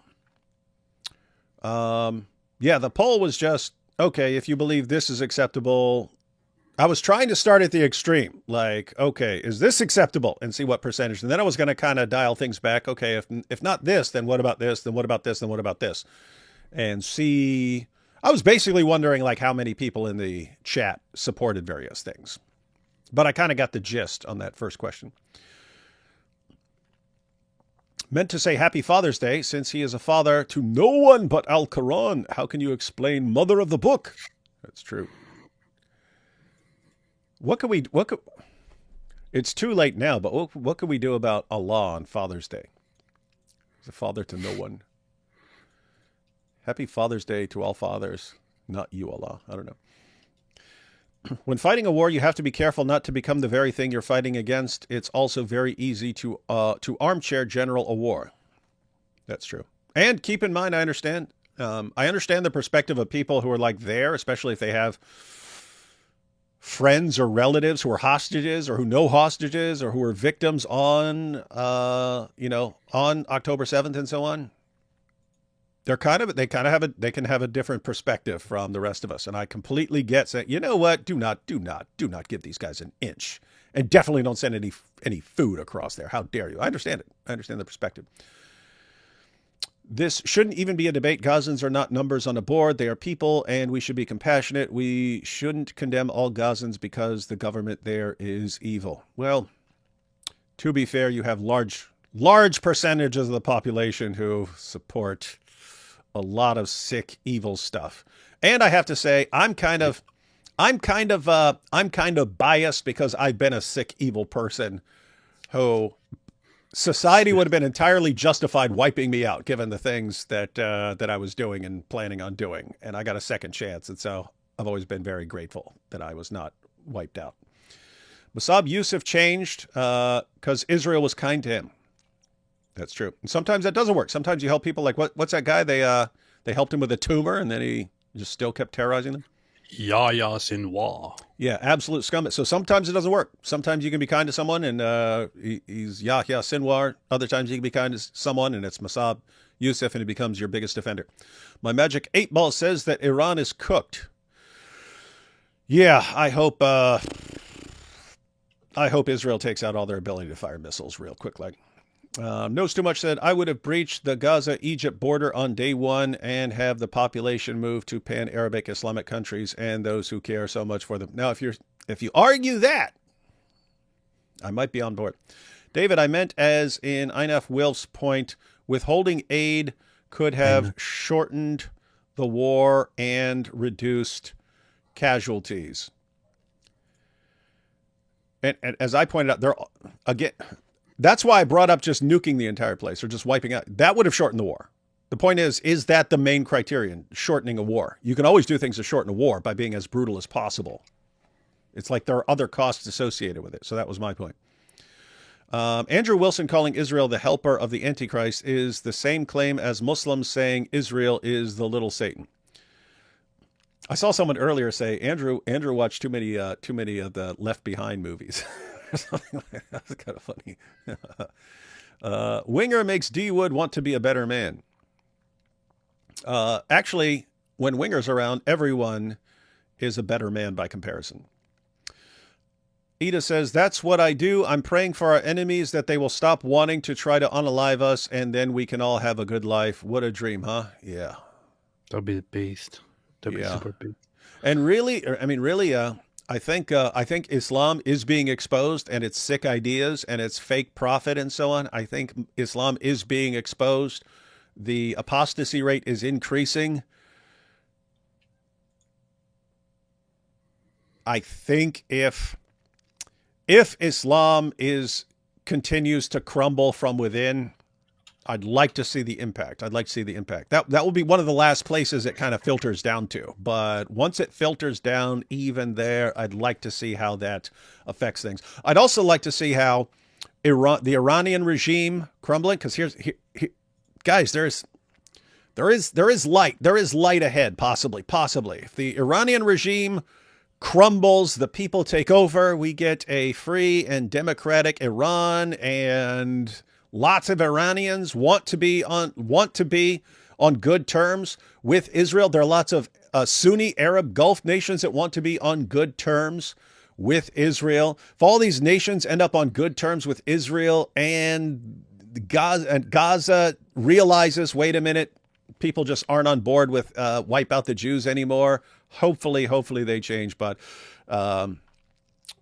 still may need to deport the population.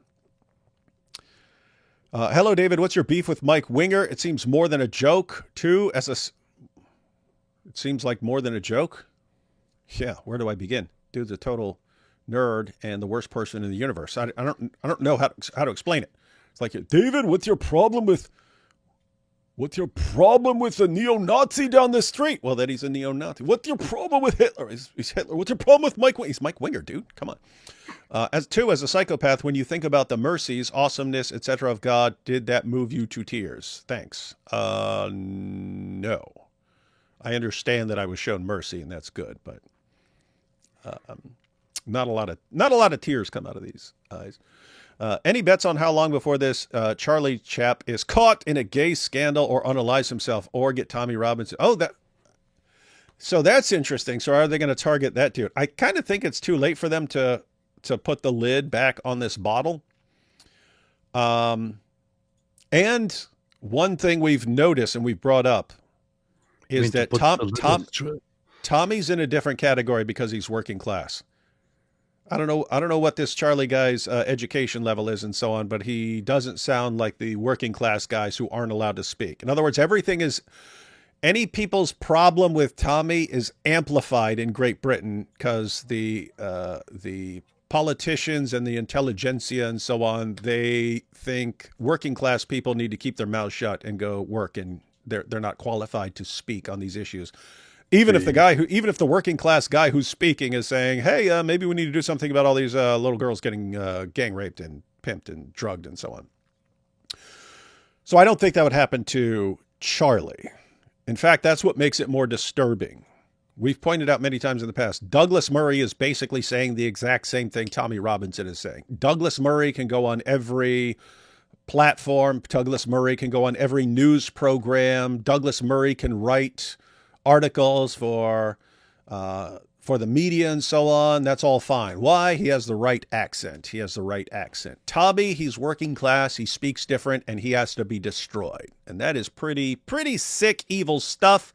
I am glad, based on that alone, that we dumped your stinking tea into our stinking harbor, people of Great Britain. You got what you deserve. What I'm really hoping is that Great Britain has turned the corner and they decide to stop going after Tommy Robinson.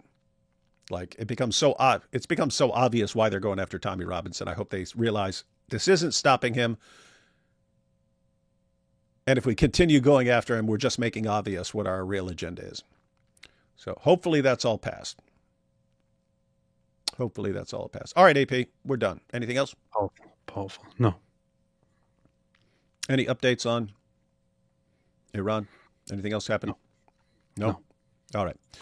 There's some major impact in Israel. There are some places destroyed and burning, but get your information. Yeah, that's all. All right, everyone. I will be live. Is that tomorrow? It may be tomorrow with Anthony Rogers. I think it's tomorrow. Anthony said tomorrow was the day that would work, and then he's going traveling or something like this. But we wanted to look into the issue of Tawheed. That when God Logic was having a discussion with Ali Dawah kept saying, "Oh, go look at the shape here. The shape, they don't match up. You see the shape and they can't go together. This is why everyone is turning to Tawheed." And then God Logic would actually question him about Tawheed. And Ali Dawah would change the subject and would not answer. And so we want to try and take a closer look and figure out why our Muslim friends like Ali Dawah want to say, see, the Trinity's confusing. This is why you need to believe in Tawheed. But when you ask them about Tawheed, they will not answer. Why? Tawheed is one huge mess.